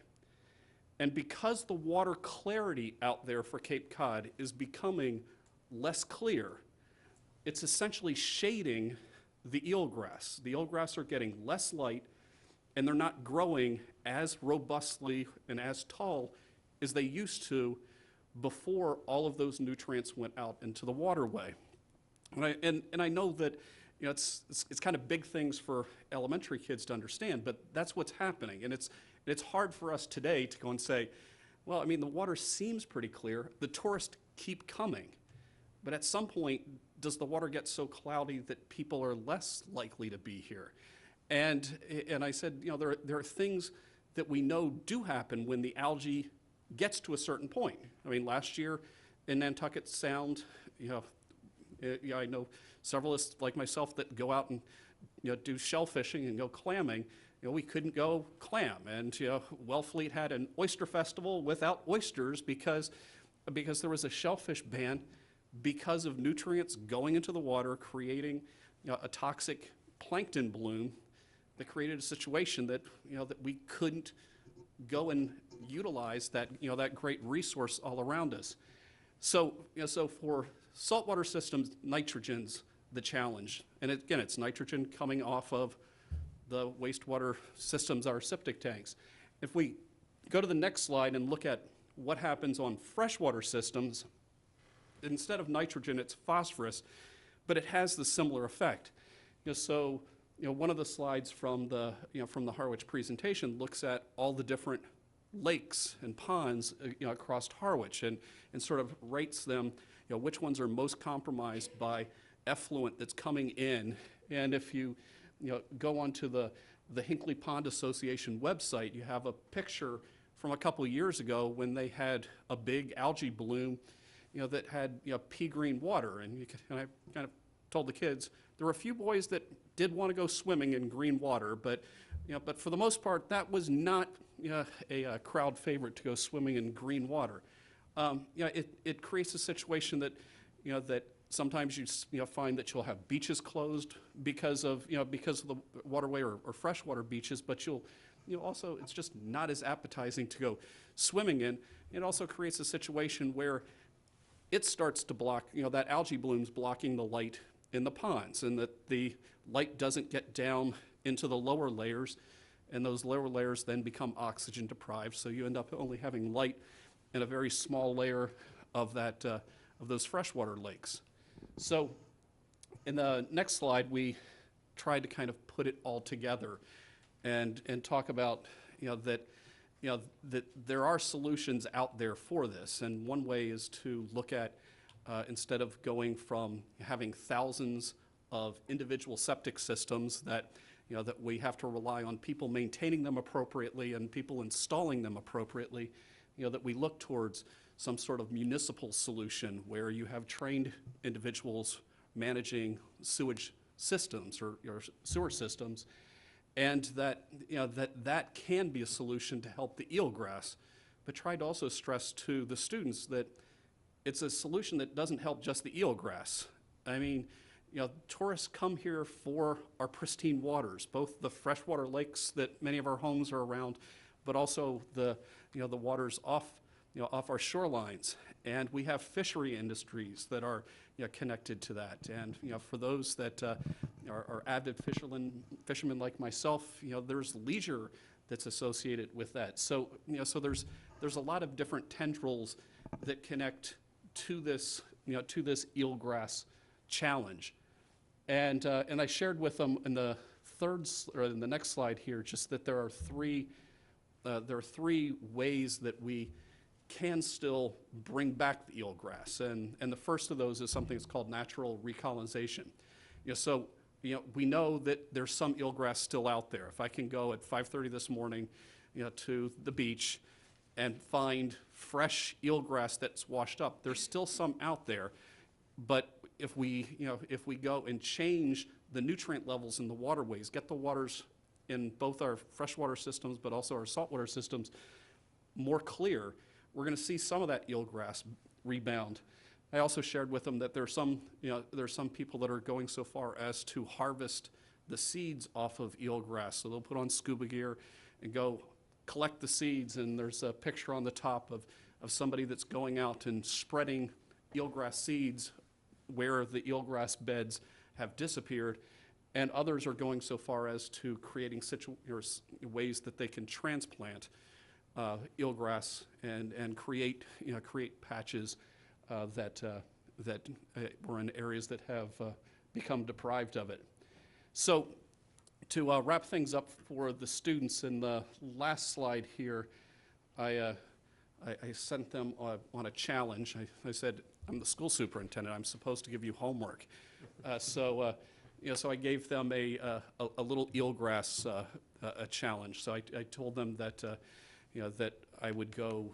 I'm giving the presentation tomorrow at Chatham because it's a regional problem, not just a Harwich problem. But I said I will go and invite them to draw a picture of an eelgrass community, or write about an eelgrass community, or come up with some sort of mix of those two, and we'll pick one winner at random from Chatham and one from Harwich Elementary, and then I will work with a few people, and we'll come up with the person that actually had the best overall entry for their age level. And I said, well, I'll invite each of those three winners to go out with me, either fishing or on an eelgrass expedition, or to go see the whales. They were quite excited with that. It was interesting though. We had you end up having these great ideas come out of the minds of youth. One first grader had a suggestion, and he said that that we could just decide to hold it in. I did spend some time trying to explain how I appreciated the sentiment there, that would definitely keep the nutrients from getting into the waterway, but biologically that's not going to work forever. Thank you, Scott. Before I get on to comments and questions from the board, I want to publicly thank Scott Carpenter, the superintendent of Monomoy Regional School, for his cooperation and the partnership, basically, working with the towns on education for wastewater. As we embark on this $220 million project, the more education we can get, the better. And starting young, thank you. Angelo? No, just thank you. It was interesting. Julie? Well, thanks for a great presentation, and I'm sure the kids enjoyed it. I had fun. Janelle? I'm looking forward. I have not actually seen my son yet today. He's in first grade, so I'm looking forward to talking to him about this tomorrow morning at breakfast. So thank you for teaching them. Peter? I think it's a great public service. Educating the kids, I always believe, is how we get it in the households, because they come home with it and they got to start talking about it with mom and dad. Mom and dad may not have paid any attention to it before, but now they're going to have to start, with this. Did you say you presented this at town meeting in Chatham tonight? No, I was at town meeting for the Budget. For the budget. Oh, the budget, okay, all right, okay. I was hoping you were going to sell them on getting our article passed over there for the IMA. But no, this is great, and you almost roll this thing out everywhere, because it is a problem we all have, as we all know. And sometimes by taking it down to the level of the kindergartners, first and second graders, is the way you get it home with the adults. So I think it definitely seemed to resonate where, where they were recognizing that, that we're the source of this pollution and that we're also at the same time need to be the solution. Great. Thank you. Thank you. Much appreciated. Okay, now we're going to get back to the committee topics. So the next one up is the review of the charges of the Bikeways Committee and the Trails Committee, and the concept of possibly merging. Janelle, I'm going to let you lead this one as well. Okay. So we'll start with the Bikeways Committee. When I asked administration to help me find the charges for committees that we're going to be talking about, the Bikeways Committee charge dates back to April of 1983 to see if the town will vote to instruct the Board of Selectmen to appoint a committee of 7 members to investigate the feasibility of constructing a bike path within the town and to act fully thereon. So this is part of town meeting in 1983. It has not been updated since. So here we created a committee of 7 members to investigate the feasibility of constructing a bike path. Well, that certainly needs to be updated because we have a network of bike paths now. Link has left, but I will let you know, in preparing my notes for the Bikeways Committee discussion, I also emailed Link Hooper to ask him the DPW's role in maintenance of the bike paths. So basically, in Harwich, we've got the Cape Cod Rail Trail, which is county-wide now and almost the whole county, but it actually is under the purview of Mass DOT. And then we also have the Old Colony Bike Path, which is right here in Harwich Center, goes right here behind Town Hall, and it actually connects to Chatham. So from what I understand from Link's email is the Bikeways Committee tends to focus on more the Old Colony Rail Trail because DOT is really governing the Cape Cod Rail Trail. And is somebody here from the Bikeways that would like to speak? And let me know if Hi, I'm Francis Saluski. I'm the current chairman of the Bikeways Committee. I guess I was taken back by Janelle's email to me saying that the board wanted to combine the Bikeways and Trails Committee. I guess it should have been clarified, like Michael said in the beginning, that you're going to be looking at all the committees. So I think when you reach out to the rest of the committees, you should tell them up front that you're going to be reviewing all the town committees. Okay. I thought answer that? you were. Yep, let me just let Janelle respond, because you did quote, I read the email, and I didn't take the email that way, but go ahead. Yeah,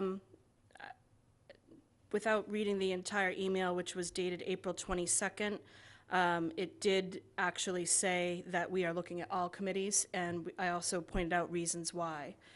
I also suggested that we are looking into merging, not that we were, and I invited you to come and speak, and so we could hear your thoughts. I also asked for minutes, and you informed me that you do not take minutes. Your committee does not take minutes. We'll get into that. I just wanted to clarify that I read the email, I read your response, and I don't want this to be contentious.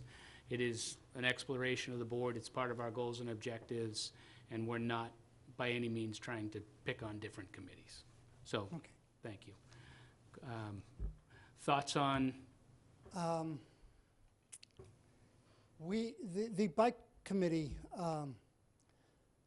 primarily works with the DPW, and we try to maintain the bike trail throughout the town and look for ways to improve safety. In the past few years, we've putting together a CPC request to put up crossing lights at some of the major intersections throughout Harwich. We went in front of the Traffic Safety Committee and identified several intersections, and we got their approval to put up additional lights in what they felt and the bike committee felt were dangerous intersections for bicyclists. In the past, we've put on a bike rodeo for the elementary school students to teach them about bike safety.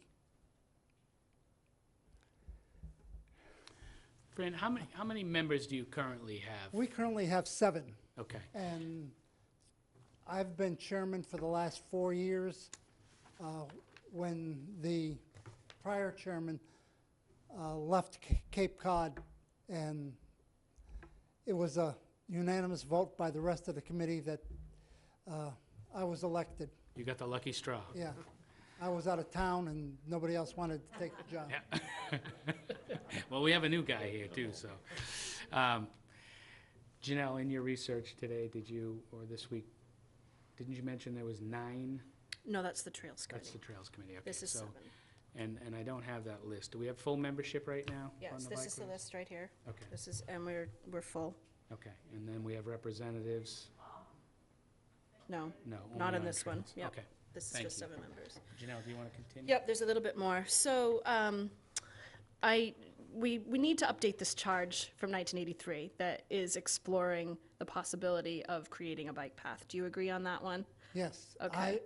I spoke to the Historical Committee, and I spoke to Link, and all that information's kind of gone or evaporated. Nobody seems to remember how the bike trail got put in, when it got put in. And But- there's nobody from any of the prior bike committees around that So can going recall. forward, in order to create a charge, we need to have minutes from your meetings because we need to know what you're doing. evidently there are minutes in the past, but we don't have them. I'm sorry. That's okay, but that's why you're here tonight, so we can make this discussion and move ahead rather than look backwards.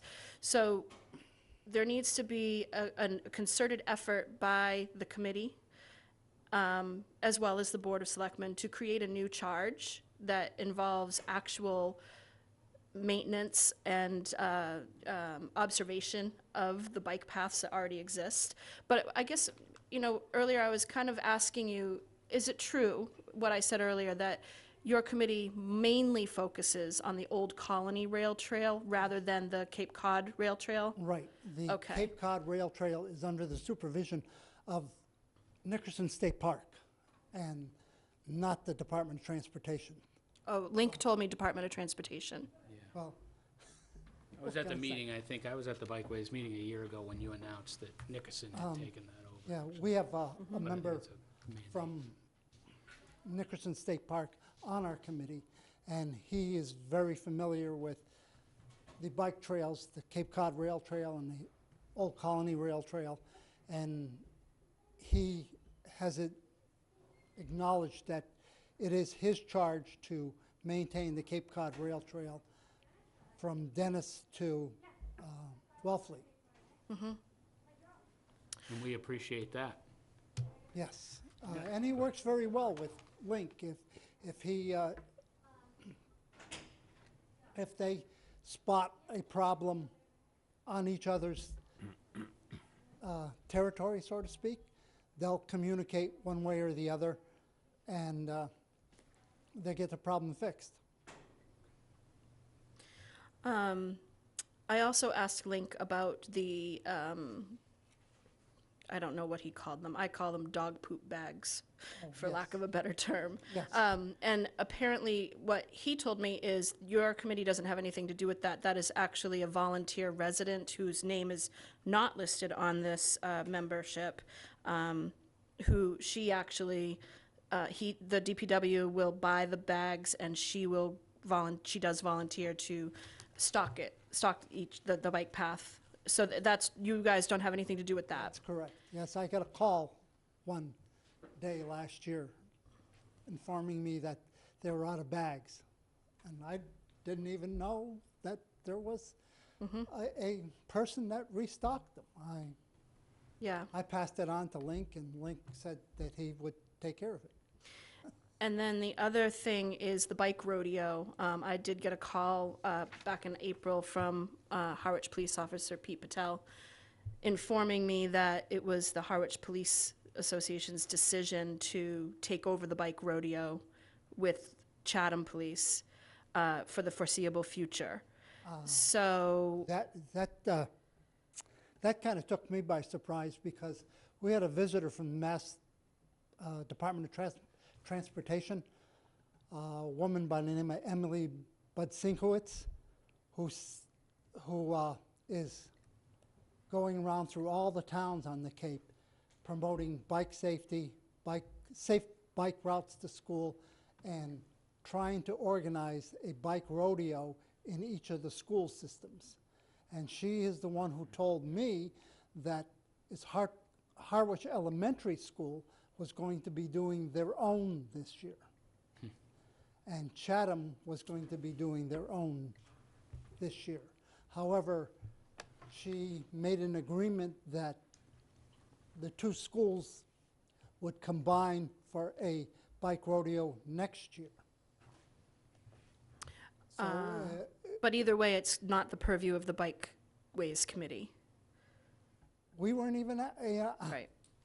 you know, we had plans to hold a bike rodeo this year, but after hearing from her, we dropped our plans.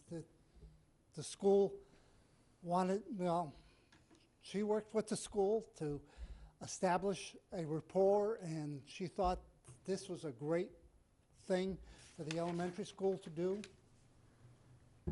So we just stepped aside.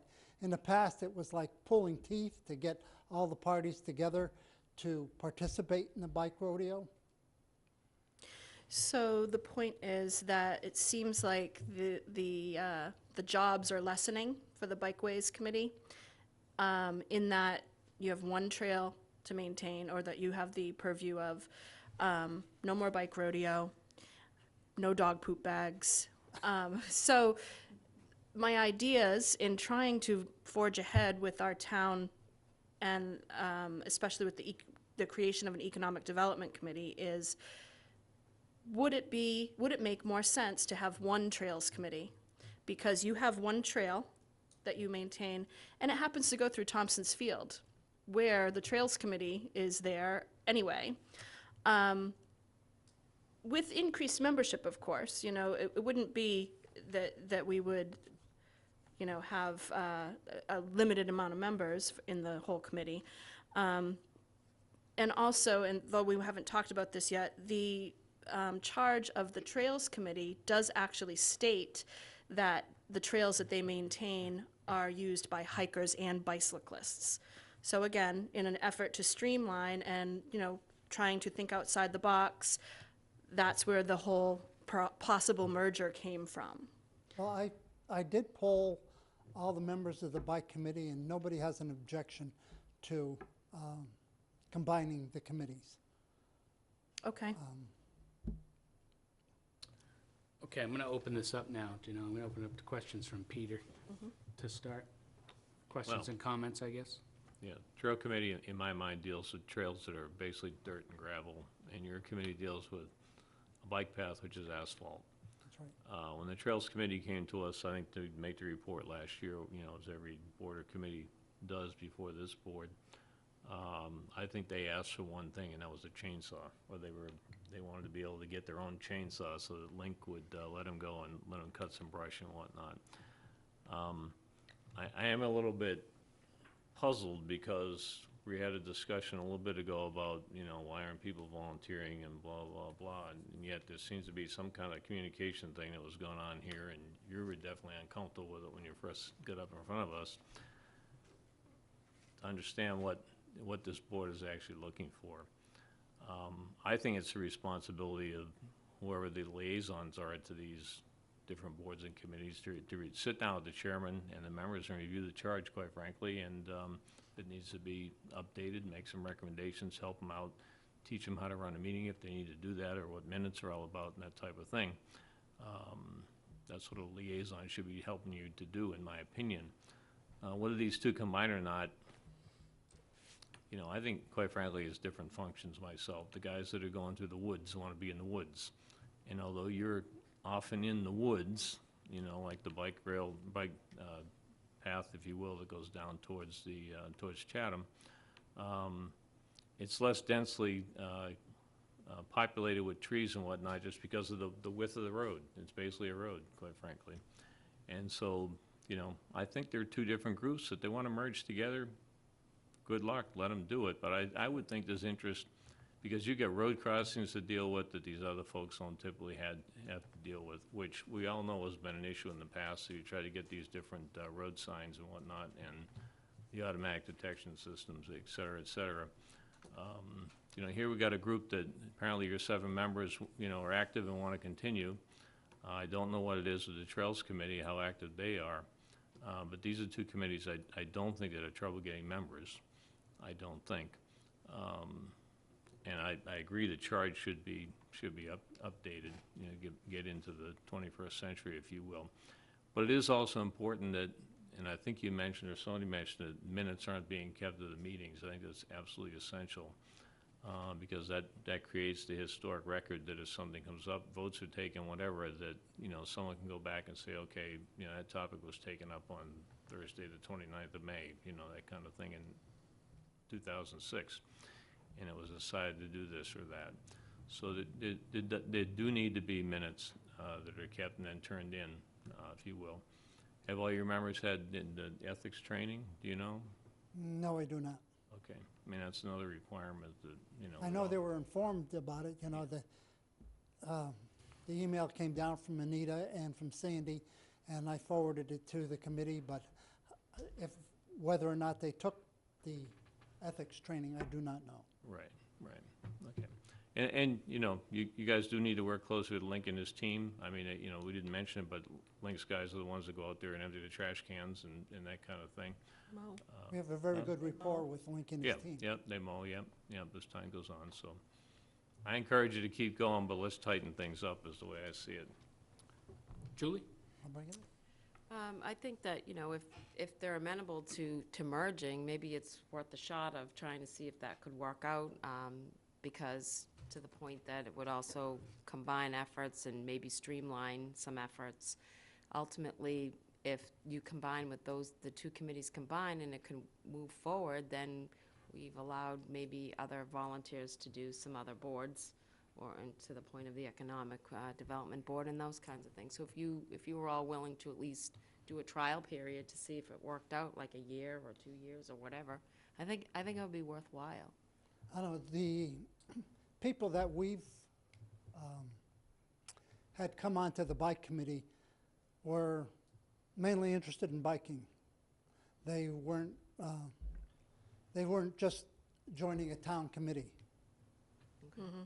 So they wouldn't real necessarily interest in be interested in any kind of trail walking or anything. They're really more just into the biking. That's correct. And to that point, you could always have subcommittees within a committee. So you could have, you know, the subcommittee that deals with the Old Colony Rail Trail, and then the subcommittees that deal with the hiking trails. It would also free us up, because it would be one less committee that we have to liaise on if we were to combine 2. No offense, but Michael is the only liaison to the bike committee that we've seen in, I don't know, I've been 4 years. I've been 4 Chairman. years, Yeah. and he's the only one. All right, Angelo? I have to agree with Peter. I think the committees are made up of people who have different interests and whatnot. I don't know what the benefit is to put it together. And that's only my only point, really. I know it's difficult on liaisons, but there's got to be a way, maybe you can arrange to have a meeting or discussion when you're available, as opposed to when they normally meet. But Julie? Well, and to that point, that's a good point. I mean, we have, part of the charter review was to make it more clear that a liaison is to be a liaison and introduce themselves to the committee and attend those meetings if that particular board needs them. I mean, I think sometimes we have to be careful about liaisons going to all the meetings, because I think that then you can maybe have some sort of impact to that committee that maybe they don't need. So I think that we have to be careful about, as a liaison, to function as a liaison in the true meaning that we're there if you need us. I don't think that we have to, and I think it can be difficult because some committees may like that and some committees may not. So we've just reviewed and had that change to the charter. As long as it goes forward at the ballot, I think that we don't have to really worry about attending all of those meetings unless they need us there, so. So I just want to reiterate that this wasn't we're coming in here tonight to merge bikeways and trails. This was a Board of Selectmen goal and objective that we all voted on at the beginning of the year. So we're working on it. My suggestion now would be for Janelle to work with Fran and committee to see what a updated charge would look like, and to have a conversation. Julie happens to be the Trails Committee, which we're going to get on to next, the Trails Committee liaison, but maybe a joint meeting to discuss if it's not. Angelo is. Oh, Angelo, sorry, Angelo is, but he's going to be gone. Yeah, so. So maybe a joint meeting, but a meeting at least to make the 3-sentence charge that from 1983 into a more reasonable charge. I'll add that we have 55 committees. So there is, and every board member has spoken about this in time, there's a lot of work in all of these committees. So where it's possible to merge, we would like to encourage merge, I believe, or at least I do. Funny with pathways and bikeways, I did a search of other towns today, and there was 4 other towns that have taken this topic up in the last 3 years. I think all 4 of those other towns didn't end up merging them because bikers are bikers and hikers are hikers. So it was some pretty interesting meeting minutes anyway, but we thank you.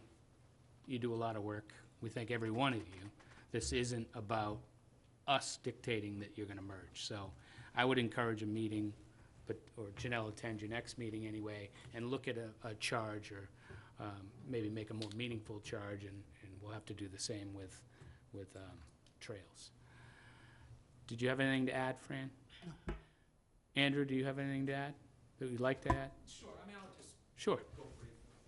Andrew's a new member of the Bikeways Yeah, Committee. introduction, new Harwich resident, neophyte Bikeways Committee member. I was a little hesitant to sort of weigh in on this issue, given that, I'm brand new to the town, brand new to the Bikeways, but I was encouraged by my committee to give a few thoughts anyway. So I guess I sort of have a tripartite response to the issue. First of all, for me to, come in being brand new to the committee and criticize, or not criticize, but sort of weigh in on, on this topic, I feel a little bit like someone at, Patriots minicamp sort of criticizing, Brian Dable, Josh McDaniels, or Belichick about what's been going on, for years and years. So we encourage it. So with that said, I mean, if there's some protocols that weren't being followed, with minutes not being taken or something, I've been to one, full disclosure, I've been to one meeting with the committee. But I'm sure we can get that squared away. I'm sure that's not an insurmountable problem. One of the other issues raised was, let's see, the State Ethics Commission. Yeah, I mean, the email came, I took that, passed that. I'm not sure about everyone else on our committee. I assume they did, but again, that's something we could check on, and it would take 30 seconds at the next meeting, or if with emails from me, I can take care of that. Frank can take care of that for us. Not a problem. Secondly, yeah, the Trail Committee, and I have a copy of their minutes from their last meeting, or I guess it's not their most recent meeting, but it's the most recent meeting where they were published online. It's from February, but they, like someone said a minute ago, hikers and bikers, I mean, I guess there is sort of a dichotomy there. I mean, there's nothing, and not to sort of, you know, derogate or sort of kind of facilely describe what they do in their committee. Right. But there's nothing in here in their minutes that leads me to believe they'd be interested in biking the bike trail from the Circle in Harwich that's just outside of town center. I mean, it goes all the way up to Brewster. I mean, you can ride all the way up to the Brewster Field to see the Brewster Whitecaps play. You know, you can take it east all the way into Chatham. It goes right to Veterans Field, again, to see the Chatham team play.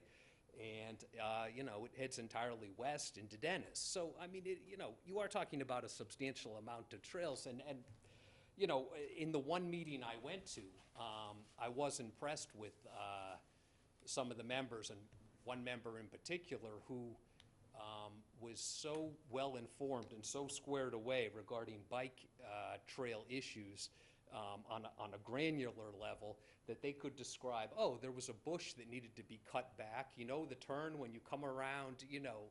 And, you know, I mean, I've been on the trail, you know, 50 times, you know, 100 times, but, you know, I mean, the committee, to me, seemed to take it very seriously, and, you know, the people on the committee had been on the trail and could describe to you where a certain bench was that needed to be repaired, where a specific, the foliage was coming a little too close, and someone mentioned that at the meeting, and someone else said, oh, gosh, you know, I was there Thursday, that's taken care of now, you know, that's it. So,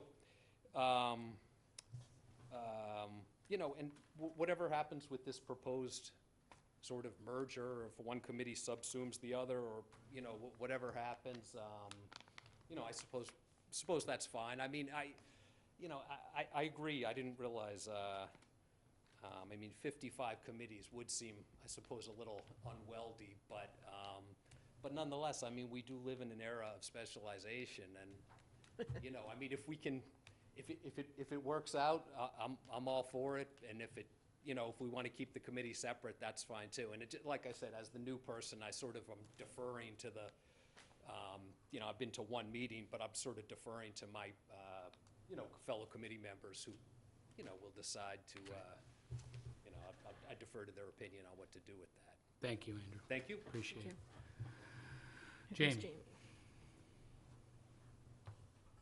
Just on a positive note, the Bikeways Committee always submits their agenda in a very timely fashion every single month. And that is a very difficult feat for even the most seasoned board and committee. So Channel 18 and Caleb Ledoux appreciates that. Thank you. And to that point, again, that's part of why we're looking at this. There's an awful lot for us to monitor. There's an awful lot of training. There's an awful lot that goes on. Peter? You know, in addition to people riding bicycles, I think you all know I live on the bike path, basically. You know, there are walkers, there are joggers. There are people on rollerblades, there are people on skateboards. There are kids just learning how to ride bikes, you know, with training wheels and whatnot. There are accidents that happen. You know, I think there are places on there where you come down a little hill or a turn, and sand gets washed on the road, and I think last summer we had a pretty decent accident, or a pretty bad accident, not too far from where I live.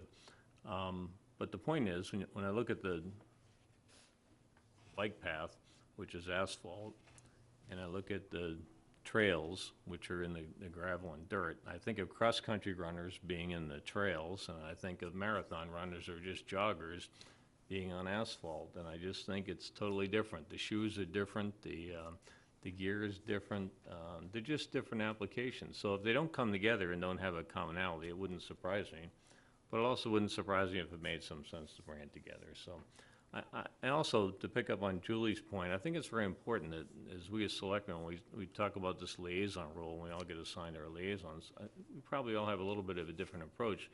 Mine is you show up the first time and say, hi, this is me. If you need me, if you have an issue, you have a topic, here's how you get a hold of me. Otherwise, you may not hear from me again, you know? And please don't feel the obligation to show up at all their meetings, because I personally think it somehow influences what's going on, or can. It can. Even if you don't say anything, it's just the fact you're sitting there. So when you're needed, they should call you, and you should try and respond the best you can. Or if you need to just talk to them or give them some guidance or review something, that's fine. But there certainly, in my mind, is no need to think about having to be at every meeting. There's just not enough time, and you can't figure it out anyhow. I mean, there's not enough time in the day to do it, so. Thank you, That's Peter. not the intent. All right, so we'll leave this with, Janelle will reach out to Fran and maybe attend the next meeting. We'd start talking about a new charge and concept at least. Okay? Yep.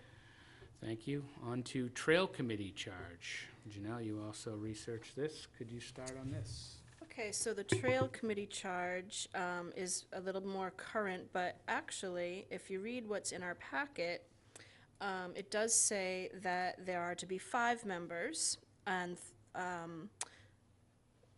one of those members is supposed to be from Conservation, one is supposed to be from Real Estate and Open Space, and one from the Planning Board. So in all actuality, 2 members from the general public. So that was the most up-to-date charge that was given to us in our packet. Upon doing research over the weekend, I found that on the town website, there are 7 members listed. So I emailed Sandy, and she has since emailed us today that she did find a charge, an updated charge that allows for 7 members, which basically they added in 2005. The Board of Selectmen then added 2 more additional public members to their committee. However, I also got the updated list from Sandy today, and there are 9 members. So there's no place that either Anita Doucette or Sandy could find that the charge changed to 9. So we definitely need to review this and fix it. Are any of those associate members by chance? Yeah, so 3 are associate. Actually, in this one, only 2 are associate because Amy Usowski has been acting as the conservation, so she's not listed here. So technically, where there's supposed to be 4 general public members, there are 1, 2, 3, 4, 5, 6, 7. So we're 3 over. So again, this is basically, we're just trying to do some housework and clean things up. But in reading the charge that is in the packet, which initially states the 5 members, it struck me that the purpose was to maintain the trails that could be, that it says walking trails, but that also could be enjoyed by bicyclists. And that's where I thought, okay, maybe, you know, we've talked about streamlining over the last year. Maybe that could be a point of streamlining. So when I emailed the chair, again, I apologize if it came off that we, the board, are doing this, but Michael doesn't think I wrote it that way either. I didn't. This particular chair, Matt Cushing, got very, very upset with me and has resigned, or basically is not going to seek reappointment. His term is up. So that should take care of one person out of the extras that we have. And he also did email back that the majority, or actually unanimously, all of the trail committee members did not support merging the 2. Liz Dubuque was here. I don't see her in the audience now. Is anybody here from the Trails Committee? No. So we don't have anybody so we can hear their side. I don't know what else to say about that. I feel like, you know, I'm just trying to do the housekeeping, and again, my very logical explanation email was taken the wrong way, and that's what happened, so. Peter? What strikes me as I look at this charge, there is, at least on the recent charges we've done, is sort of a format that we've been following, which also includes things like taking minutes and, you know, that kind of thing. And it looks like these last couple certainly don't fall into that format. So maybe that's the first thing to do, is dig out that format, if you will, to make sure it's one that the board is okay with, and then start to work these different charges into it. Because if someone joining the Trails Committee in this case just reads this, they have no idea that, you know, they need to have a chairman, they need to have minutes, they need to do this or that. Whereas if it's all there in the charge, then at least when they read it, they have some understanding that there's some structure to it all. So I'd dig those out and see if we can't get that, uniform, if you Chris, will. real quick to that point. First, I want to look at your last town so we can see how we get you to be in charge of all the committees. Yeah. Or at least liaison to them. Second, I've noticed every time we put a committee on for discussion, whether it be architectural advisory, it starts out with one charge and when it was adopted by town meeting. And then the further we dive into it, there seems to be an amendment that was done at town meeting that we kind of find after the fact. Charlene and I took, I think it was 3 attempts to get everything for the architectural review. How can we, and how cumbersome would it be to find everything on every committee so that we can have one file that has how many members there actually are, if there's been amendments to the charge or new people added? I mean, the Board of Selectmen, I think, can only do so much. But the more you dive into each one of these, and I think it was Architectural Advisor Committee stood up there, and when we said you have 3 members, she said, no, we have 5 members. And she knew a lot more about it than I was able to read in the packet or obtain. So, and I know in speaking to Sandy, it seems to be every place. So can we at least have the discussion on what's what on the committees at some point? Yeah, I wish I could say that I had it perfect in Southbridge. I can guarantee that I was dealing with similar issues. One thing, just thinking way back, this is actually a great project for, like an intern to come in, someone that has some interest in the law and find out. I know before I got into this profession, that's basically what I did. I went in and volunteered my time to go through and establish a policy book for the selectmen to find out where all these different policies are that they have. Great. And I think something like that, because, this is something that, with 55 committees, it's, if you do even one a week, you're still looking at over a year's project. Right. So I think, having somebody like that, we can try to identify, I guess this is a recruitment call, that if you are interested in being an intern, please call the office and we'll see. The trouble is Cape Cod, we don't have a lot of colleges in close proximity. So you got people that would have to That's a great travel. point, though, because the school is doing internships, the high school. So that might be a great opportunity for one of the kids who was interested in government and such, Yeah. I just, I had quite a few interns at my last place. I found it's a great way to maximize my time and energy, and college kids tend to be a little bit more yeah, true. Well, to Peter's point, maybe we can get that format then and start looking at formatting absolutely. everybody's charge at the same time. Angela was first.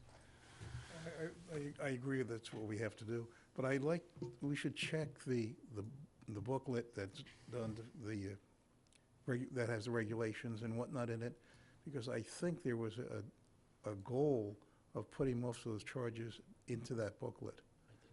And I'm not sure whether they're all there or not. I haven't seen the book in a year or 2.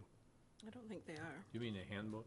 Yeah. the handbook. Yeah, that was just done a year ago or so. Yeah, done a But they're year not ago. in there, the charges. Well, the other place, excuse me if I could, dig out the town report, where committees and boards have to write their little report, the chairman does, hopefully they get them in, and they usually list their members. That's a starting point, to say, oh, you got this many members, at least as of that date. Do you know? UMass Dartmouth isn't very far away, and the law school, it's the only public law school in Massachusetts, and it's only about an hour away. I would think that somebody from that school would definitely be interested if we wanted to reach out there. Thank you, Janelle. Cindy? I think some of you already know, we do through the chamber with our members, and we did with the Harwich Police and Fire internships this year. I actually, after my meeting with Chris this morning, have reached out to the advisor that I'm working with, and we're looking into it for the intern for this. Thank you. Yep. All right, back to the charge. Anything on the charge? I mean, I think, again, this goes back to whoever's going to be the liaison needs to start with the charge and membership and training. But Well, I don't mind taking this next year. Since I've already done this homework, I don't mind signing up to take the Trails Committee Done. through next year. Okay. Anything else on this one? Housing Committee charge. Okay. Art, just in case we have any questions, Art is the chairman of the Housing Committee. Thank you, Mr. Chairman. We've, as I told you, when I was at your last meeting, we were going to look at the Housing Committee charge, review the Housing Committee charge. You've been very active in suggestions, so this is an initial conversation on where do we go from here. You know, housing's been, for us anyway, for 3 years, the only project we've seen is a habitat project. So, on that note, Janelle, why don't you start with the background? So, Art, in my opinion, this Housing Committee charge is outdated, and it has some racial undertones to it, mentioning the Cape Verdean community. I think we need to strike that 100%, and it's not even spelled correctly. So, I think we really need to narrow this down, not point out any ethnic background of people at all, because let's face it, housing hits everybody. Housing needs hits everybody. And honestly, some of the Cape Verdeans in our town are the most wealthy, so I don't understand why it's in there. So that was a little offensive to me. And then also, as I attended the meeting today with your committee, I think we also just need to make sure that as going forward, when we write the new charge, that we are clear about whether we as a committee, or you as a committee, are looking at only affordable housing or housing in general. Other than that, I think it's just going to be an effort. And do you have thoughts on that? Well, those are good points. But first of all, you just got to bear with me for a second here. The reason that the Biking Committee and the Trailways Committee are fully staffed is because they're fun. If you want to clear a room at a cocktail party and someone asks you what you do, you say, I'm on the Housing Committee. They stampede for the door, okay? In fact, Fran and I were on a bike ride today. No fewer than 28 people went on a bike ride this morning. The Harwich Chatham Bike Club sponsored. And then to go back when you were brainstorming earlier about getting volunteers, and another one just popped up, I think as when you go through the line and look at the committees, I think in total you probably have more than enough people. You just got to redistribute them. You got 9 people here and 2 people there. Well, let's shuffle the deck, but that's making light of it. Andrew does not want to be on the Housing Committee. Okay. Advertising is great. You have to keep advertising. I mean, that's great. I mean, once a year, the volunteer fair we had, we need 2 a year or something like that. And advertising in the paper is great. And the other thing is, believe it or not, people like to be asked. There's a lot of people out there that will just give them a wink and a nod, and they'll stampede in and do whatever you want them to do. But a lot of people need that little push sometimes, and they like to be asked. But you got to know that they're thinking that way too. So sometimes that's a little hard. And but anyways, you know, going forward on this, talk about educating a chair. I'm brand new. Okay. Now, when I came on board, and I had a lot of support behind me because a gentleman by the name of Jerry Loftus, remember him? Okay, he appointed me, and anyways, I didn't know what a charge was, and I barely knew what a mission statement was. My wife informed me what a mission statement was, and she told me, she says, be careful with a mission statement because a lot goes into a mission statement. Mm-hmm. And she hadn't been working in the corporate world, and I didn't. Well, she knew. Anyways, so the first thing I got when I became chair, or I think when I joined the committee, I got a hold of, it was the 2015 annual report, and I turned to the page to the Housing Committee. I said, well, what the heck did I do? So the statement at the beginning of the Housing Committee annual report was such. And I said, geez, that must be the mission statement. Well, anyways, come to find out it's not. No. Anyways, and believe it or not, a person that had, in my committee had taken this on, to rewrite the charge, she just resigned. Yes. So I had turned it over to her, and I really hadn't, I gave it to Amy Harris, and she actually, believe it or not, she actually volunteered to do it. She really wanted to do it. She says, Art, she said, we gotta clean this thing up. It doesn't mean sense at all so we can go forward and know what we're doing. So yeah, I'm fully in agreement. We gotta have a good, strong charge/mission statement, and defining what we're doing. If we're housing, that's a bigger umbrella. If we're just affordable housing, it's still a big umbrella, but it's more focused.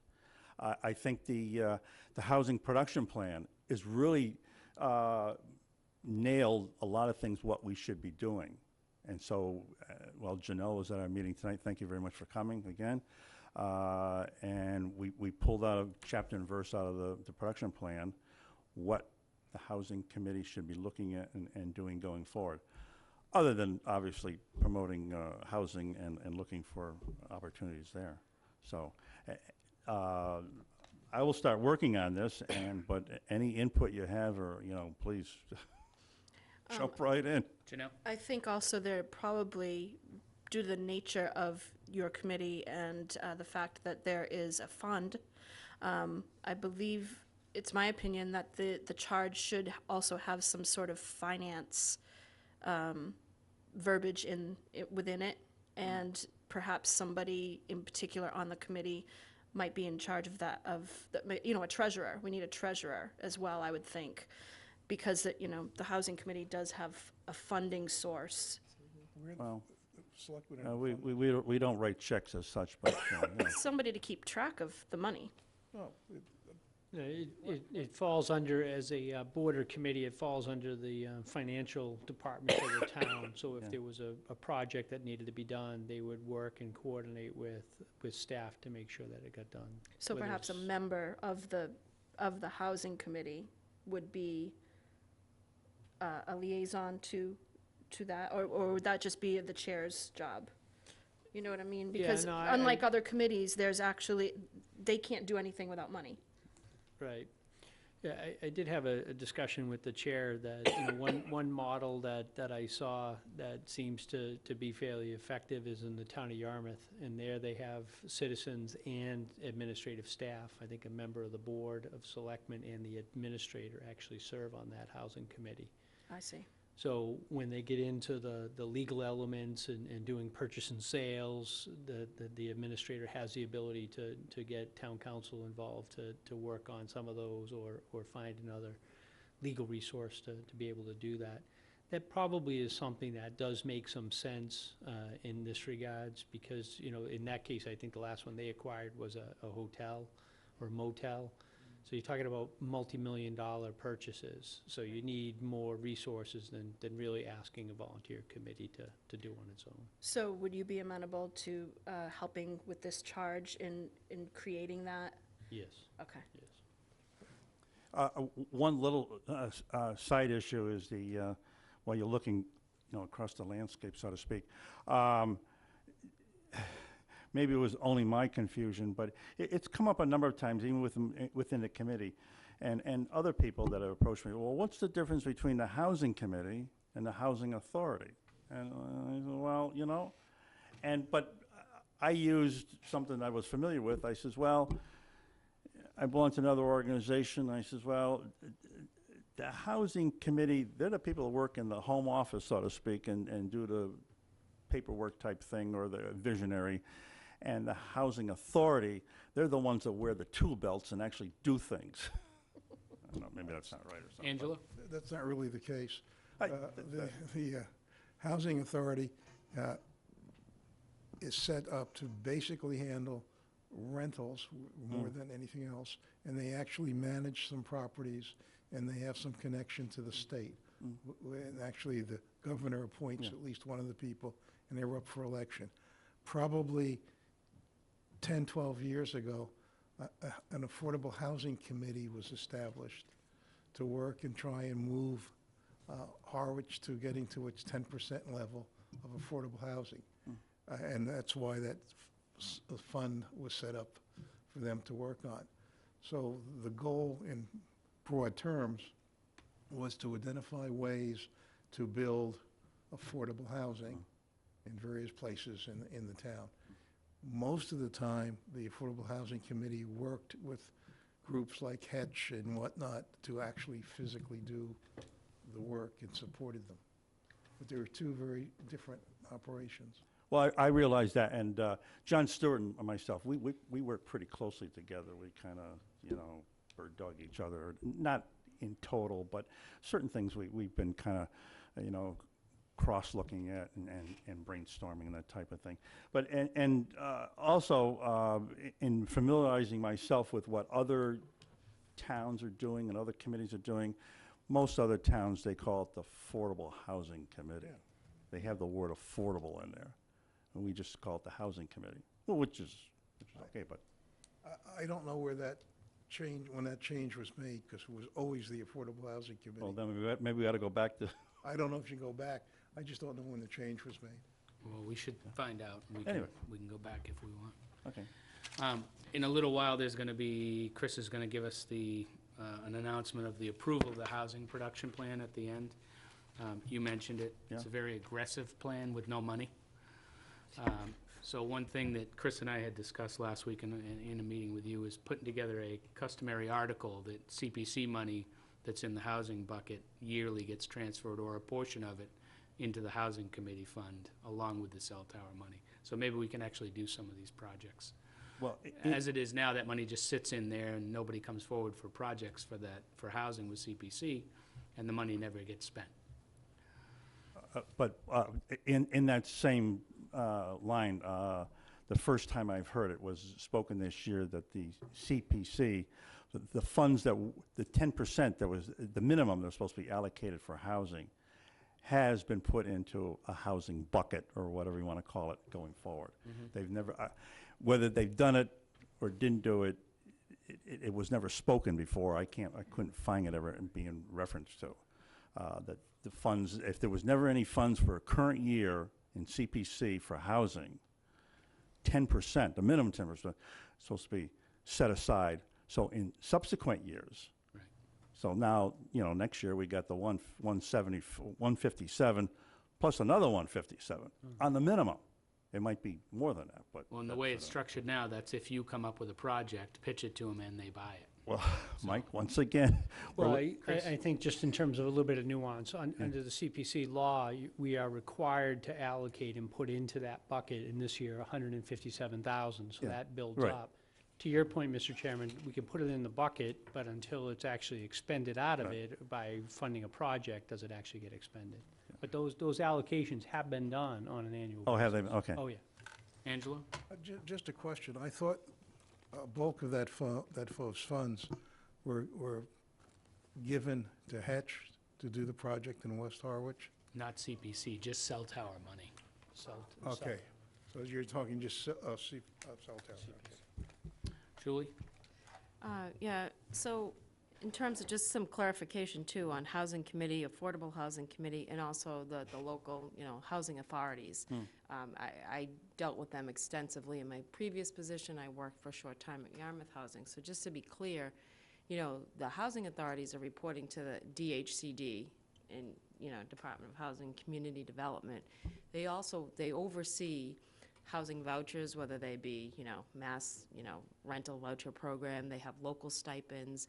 They also can even oversee a Section 8 rental, you know, voucher if the person transfers to this particular area. So they have a huge job separate from your job, which is also huge. But I just wanted to clarify that. And they also have affiliations with Hetch, which we already talked about. But I think that the housing plan that you're talking about, which is very aggressive, and there's a couple pieces in there that I think that if we could try to work on is to try to identify town-owned parcels of land that might be, you know, worthwhile to look at for housing. And that plan also identifies the need to work with developers and, you know, the state and the CPC monies and all of these. We have all these pieces in that plan, and it'd be great if we could all work to pull that together a little bit more and see what we could do to take each piece, whether it be town-owned land, working with developers, taking CPC funds, trying to apply for other grants, because somewhere in there, I think we could make some progress, you know? Janelle? Julie, do you want to take Housing Committee next year, since you have experience with it? Done. And so it's only a couple weeks away. Oh, Rather than me help you write the charge, Well, I think Julie is much more experienced. Well, that's great. And And I've got two others from tonight. Quite frankly, we wouldn't expect you to come to every meeting, and you probably wouldn't have to come to every 10th meeting. My only thing is that, if there's something coming, and I try to go online and read the upcoming agenda, and if there's something if the word housing comes up, a bell goes off and say, well, maybe I should, stick my head in the door, or make a copy of the agenda and then follow up get the copy of the minutes and see what actually took place. So that's, at this point, we're kind of, I'd be satisfied with, and unless we get into some sort of real, sticky wicket type thing, which I don't know what that would be right now, but, so if there's something that's going to affect housing, at least we're alerted to it, and maybe we might not be ahead of the curve, but we'll at least be on the curve. Right, no, I think that's great. And That'd be great. Just an email. I'd be happy to help in any way. Simple email, boom, that's great. Okay. Because I know, how many committees can you go to? Thank you for coming. Okay, thank you. We'll get working on this. So the next up is the town meeting review and discussion. Chris, do you want to start this? Basically, I put this on there to have a discussion about town meeting. Before we get into that, I just got a message that the town of Chatham approved the wastewater tonight at town meeting. Terrific. So, that's good news. That is very good news. Now we both have to vote the ballot. Just us on the ballot. Oh, just us on the ballot. Okay, yeah, that's right, that's right. We pay the money, they receive the money. That's right. A little easier on their Yeah. end. In terms of, on this, Mr. Chairman, the thought process for me at least would be, we have usually done kind of after town meeting and after action report, if you would, just what went well, what didn't go well, what do we want to look at.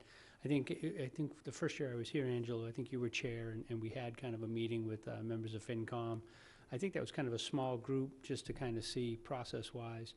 One of the things that I do, and we will certainly kind of share this with the board, is we'll go through the 55 articles in the annual and the 2 in the special, and we'll assign them to the department that's most applicable to getting that squared away. So once we get that, I think I have a department head meeting next Thursday, not this Thursday, but next Thursday. So we'll allocate that so the board will have a sense for who's responsible for which piece. So obviously, too, we have to wait for the election because some of those won't become operative until the ballot questions are acted upon.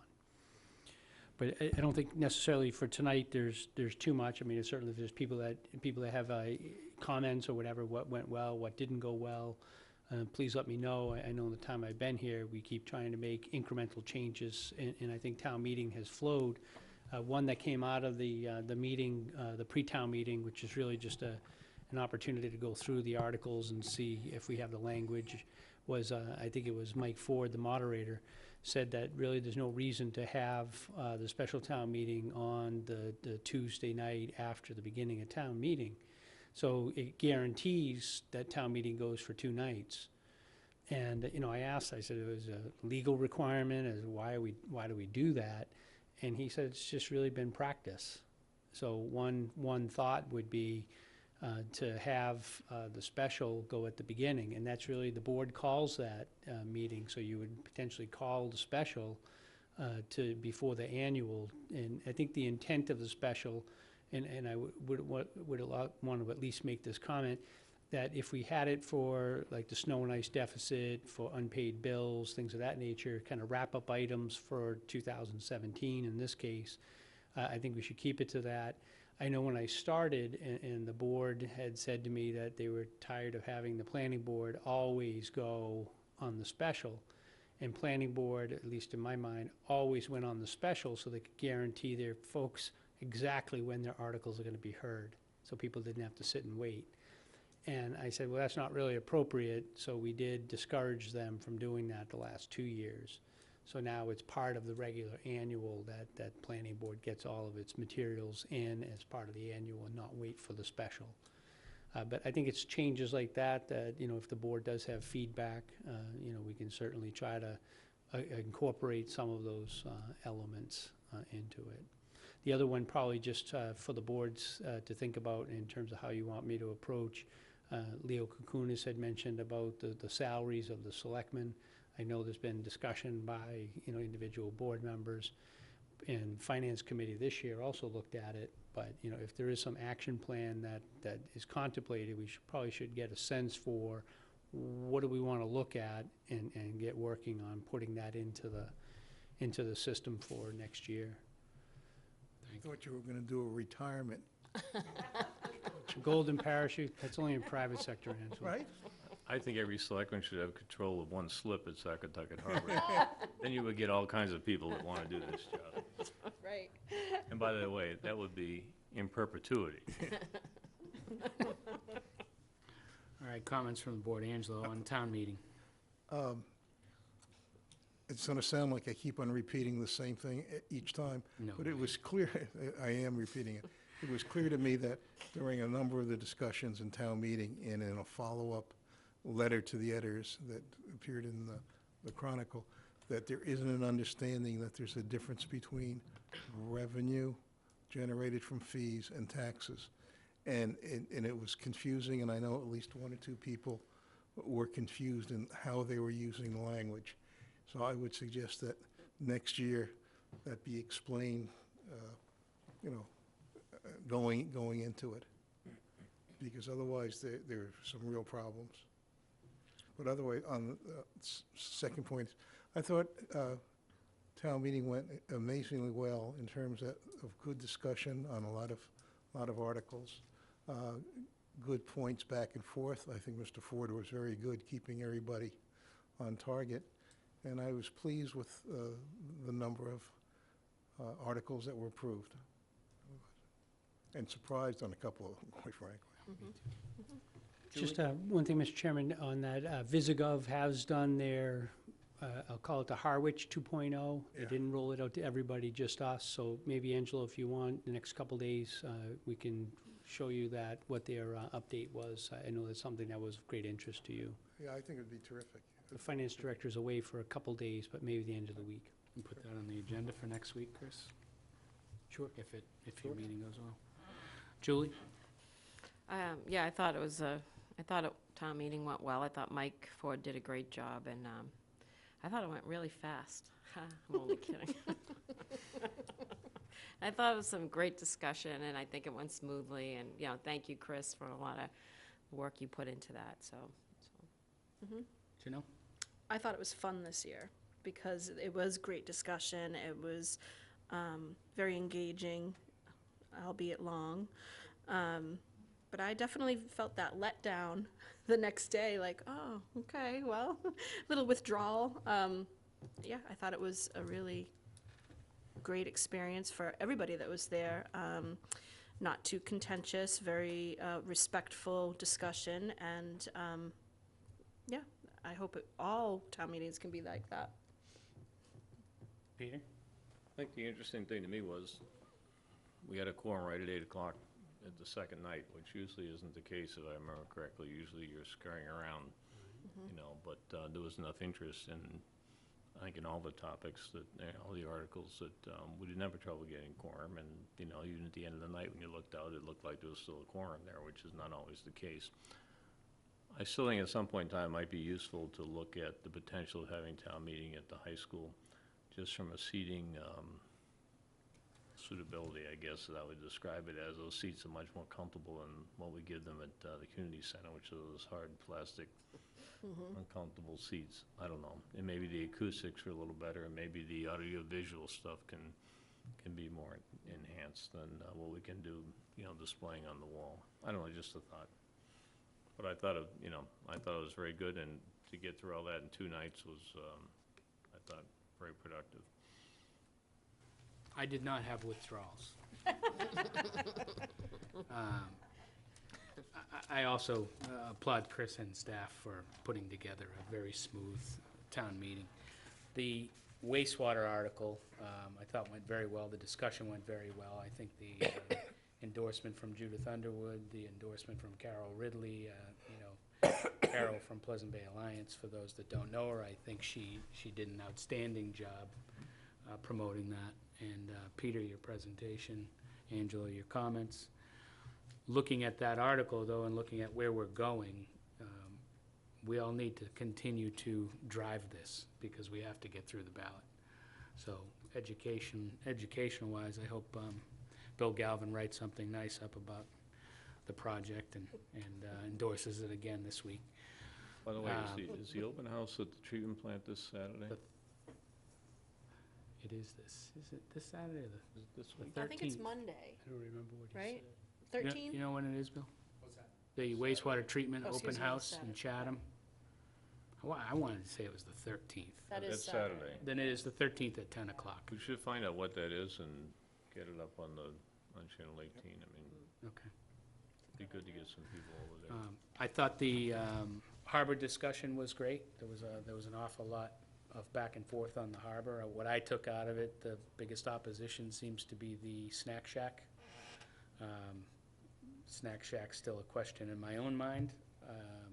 The boat storage, I thought, was an interesting amendment, but I thought the arguments on the amendment were boat storage on the Downey property. And I think based on what I read in the Chronicle over the weekend, I think it was John Rendon's comments. Was it, Chris? Correct me if I'm wrong, just that it didn't really change the boat storage, it just didn't allow us to do 10 years. I think that that's something this board should look at and have a conversation, because I think the opposition spoke about boat storage, not necessarily the 10 years. So certainly something I'd like to bring back up. It's just not to have John be on his own. I mean, we did have a discussion, and, under what we were asking for is to basically go beyond 3 years and go from 4 to 10 years. And when town meeting said no, I mean, it was really to go beyond what the law allows. So the law does allow us to go to 3 years now.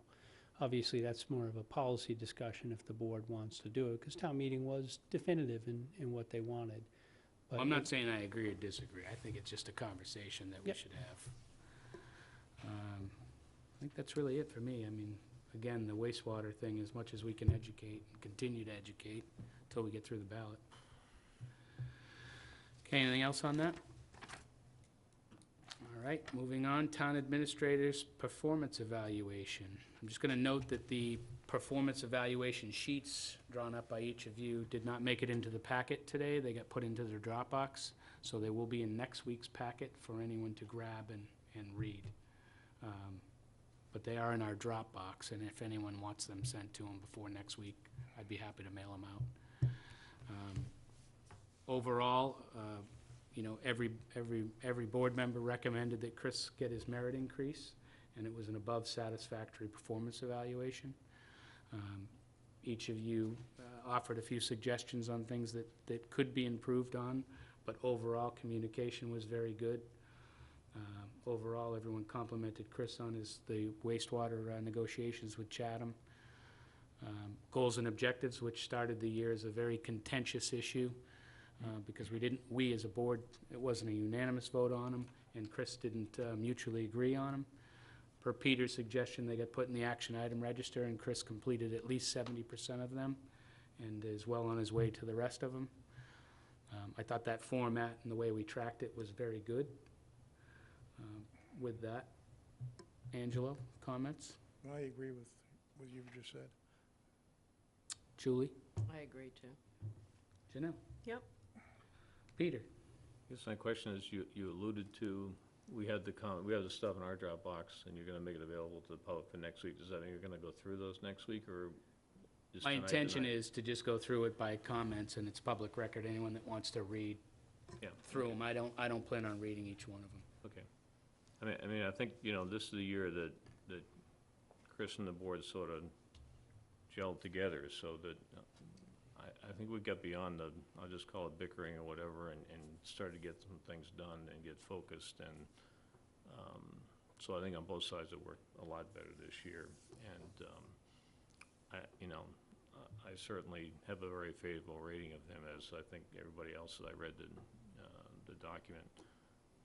So I look forward to the board moving forward, Chris, and, you know, at some point in time, you'll have some contract discussions and whatnot, and I certainly, as a departing board member, I would certainly encourage you to extend the contract at some point in time. Thank you. Chris? Thank you, Mr. Chairman, for the opportunity. I do appreciate, I did have an opportunity today to go through each of the comments, and I appreciate the constructive criticism. I really do. You know, I've been in this business a long time, and there's always room for improvement. I did put in the packet for this for this meeting, my self-evaluation, if you would, just to have how I thought the year went. I was trying to keep it to 2 pages, but it was a pretty busy year, so a little longer than I wanted. And then also just to the end of, I have given a lot of thought over the last year. It has had its ups and downs. And, you know, I do believe that, you know, I would like to stay. I've always said I very much enjoy the organization. I enjoy the people that I interact with. And certainly I think it is in the best interest of the town and in my own interest.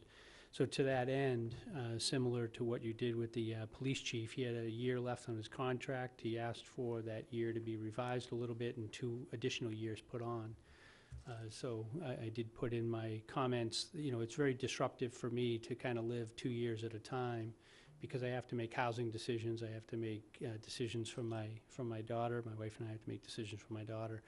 So I think having I put in there 3 years is what I would look for as of July 1 of this year.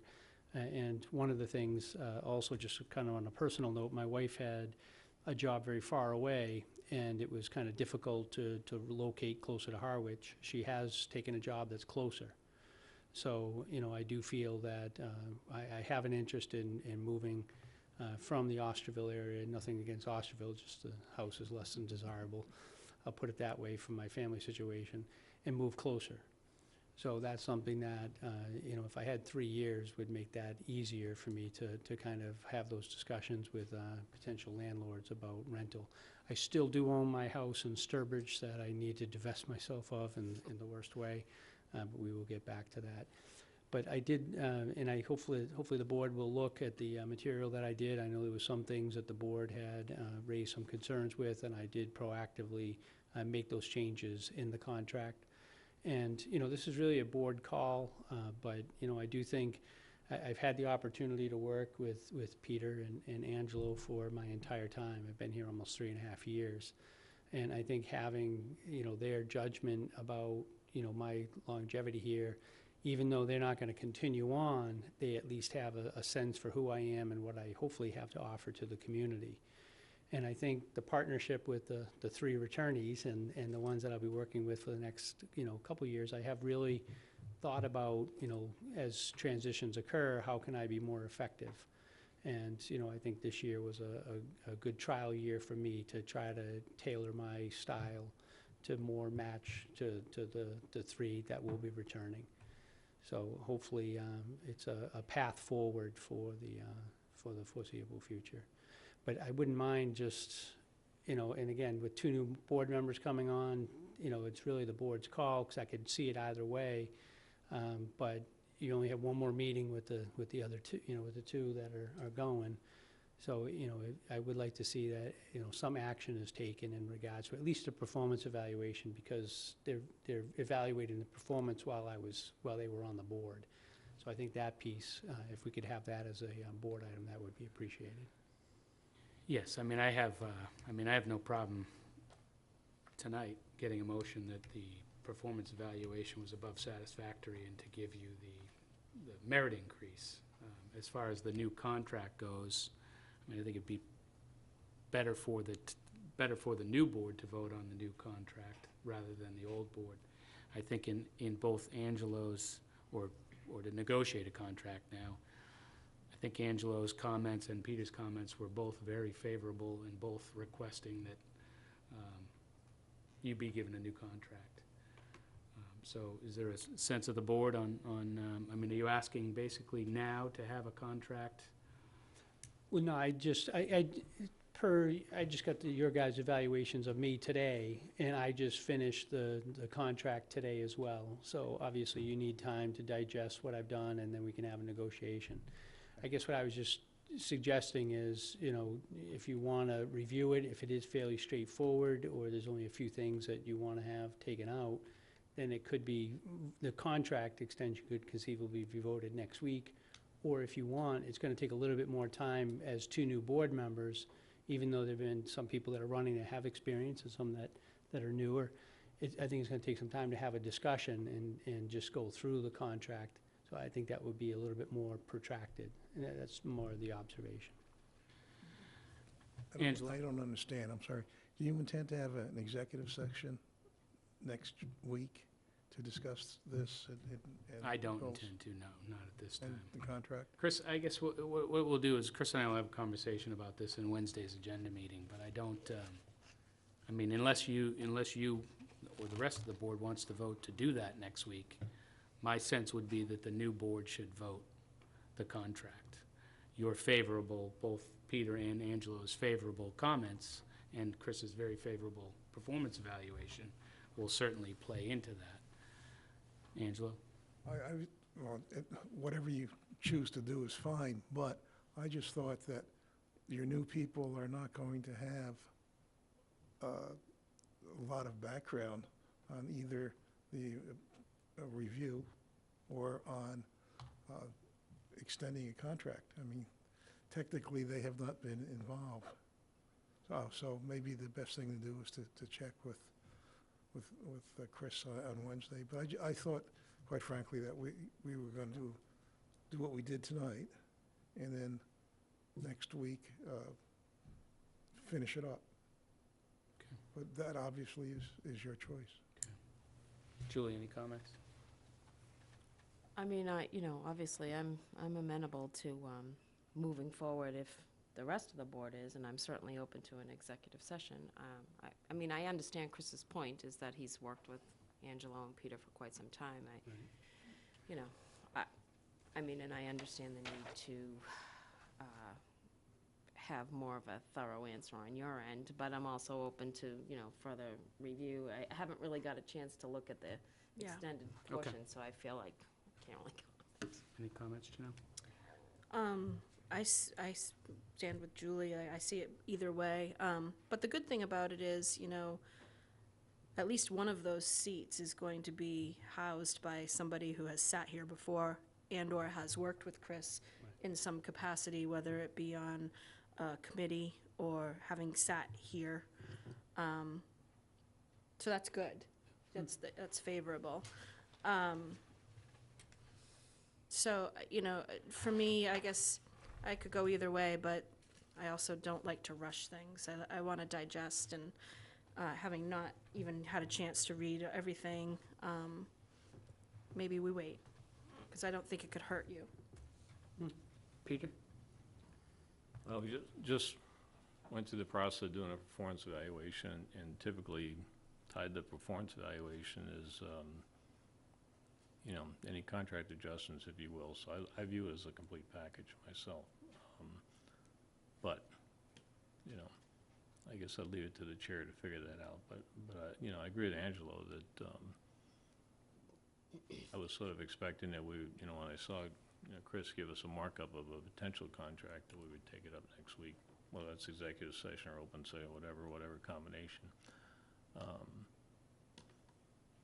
But I guess the minimum we should do tonight is recognize the fact that Chris's performance for this past year has been, what's the phrase we're using? Above satisfactory. Above satisfactory, and that we would recommend or approve it 2.5% or 2%? It's 2%, right, Chris? Yeah, for the evaluation for 17, it would be for 2% for FY '18, Yeah, consistent so- with what everyone else receives. So 2% effective July 1st of 2017. Is that a motion? That is a motion. Second. Any discussion? All in favor? Aye. Aye. There was one other piece, Chris, that had asked for as part of that, which was consideration to go retroactive. Is that a conversation? I know that we had this conversation once before. Do we want to consider that?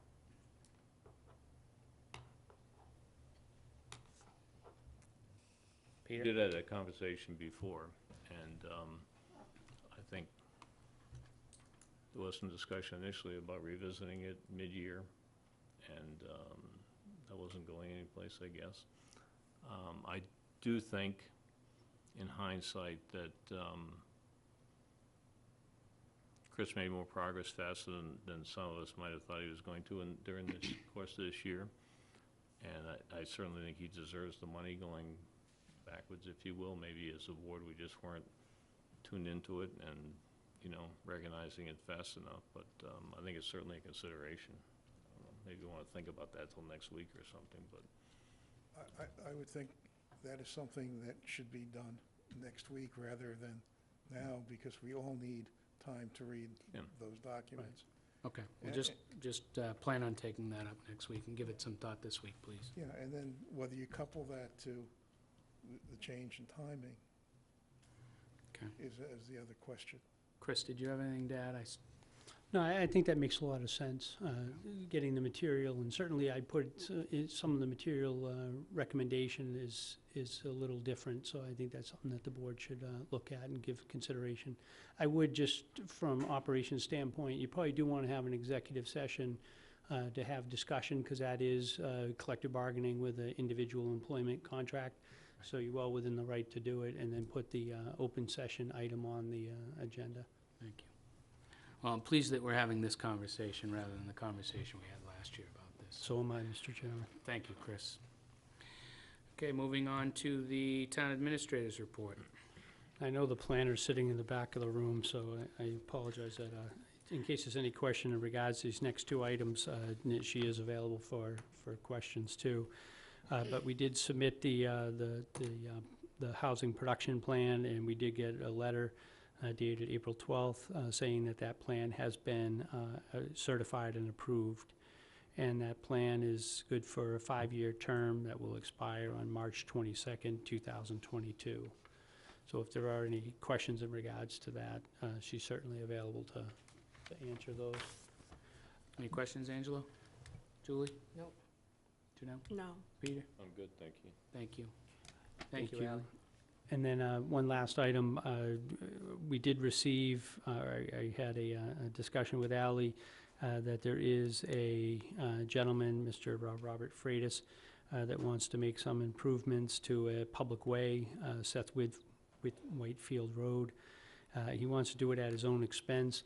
I did ask that, at least in my experience, anytime someone's going to make improvements, we did this on for the bathrooms at White House Field, that some letter of intent, some understanding, contractual understanding, if you would, and it doesn't have to be very sophisticated, it could be a letter of intent, be presented to the board, and then the board ratify. Because this is one in which it's a public way, it's town property, and someone wants to come in and do something on town property. So as quickly as we can get that material to the board, we will get that to the board. And the planning board, I think, has a public hearing on the, go ahead. Yes, we have it's Ally Sabatino, town planner. We have the application set for a public hearing on May 23rd. So if we're able to get the material before, then we can certainly have the board give consideration. If not, then what I've seen in the past and recommended in the past, the planning board can always approve it conditioned on a agreement being reached with the Board of Selectmen. So that would be something that would be able to be done. Ally, what time is that? Do you know? It starts at 6:30. Thank you. Yep. So those are my two planning board related. Chris, is this items. tied to development? Is this, he just wants to do the road? Is it tied to? It's always tied to development. Okay, so that's part of the application is, It's not part of the application at this point, but I can foresee something coming in the future.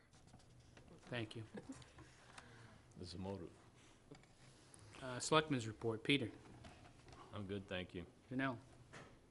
I have nothing tonight. Julie? I attended for a little while yesterday the Booster Club, the Monomoy Regional High School Booster Club mattress sale. So hopefully they had good results. I don't know, I haven't heard the final on that. Did you buy a Did you buy one? I actually got my old boss to buy 5.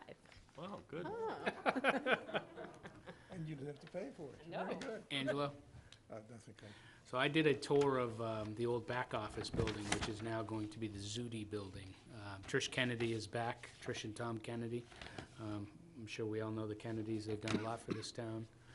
But they called, they had me walk through the building. They're going to have an open house as soon as the construction inside is done. But she's entering the building with about 25 employees, hoping to cap out at about 70.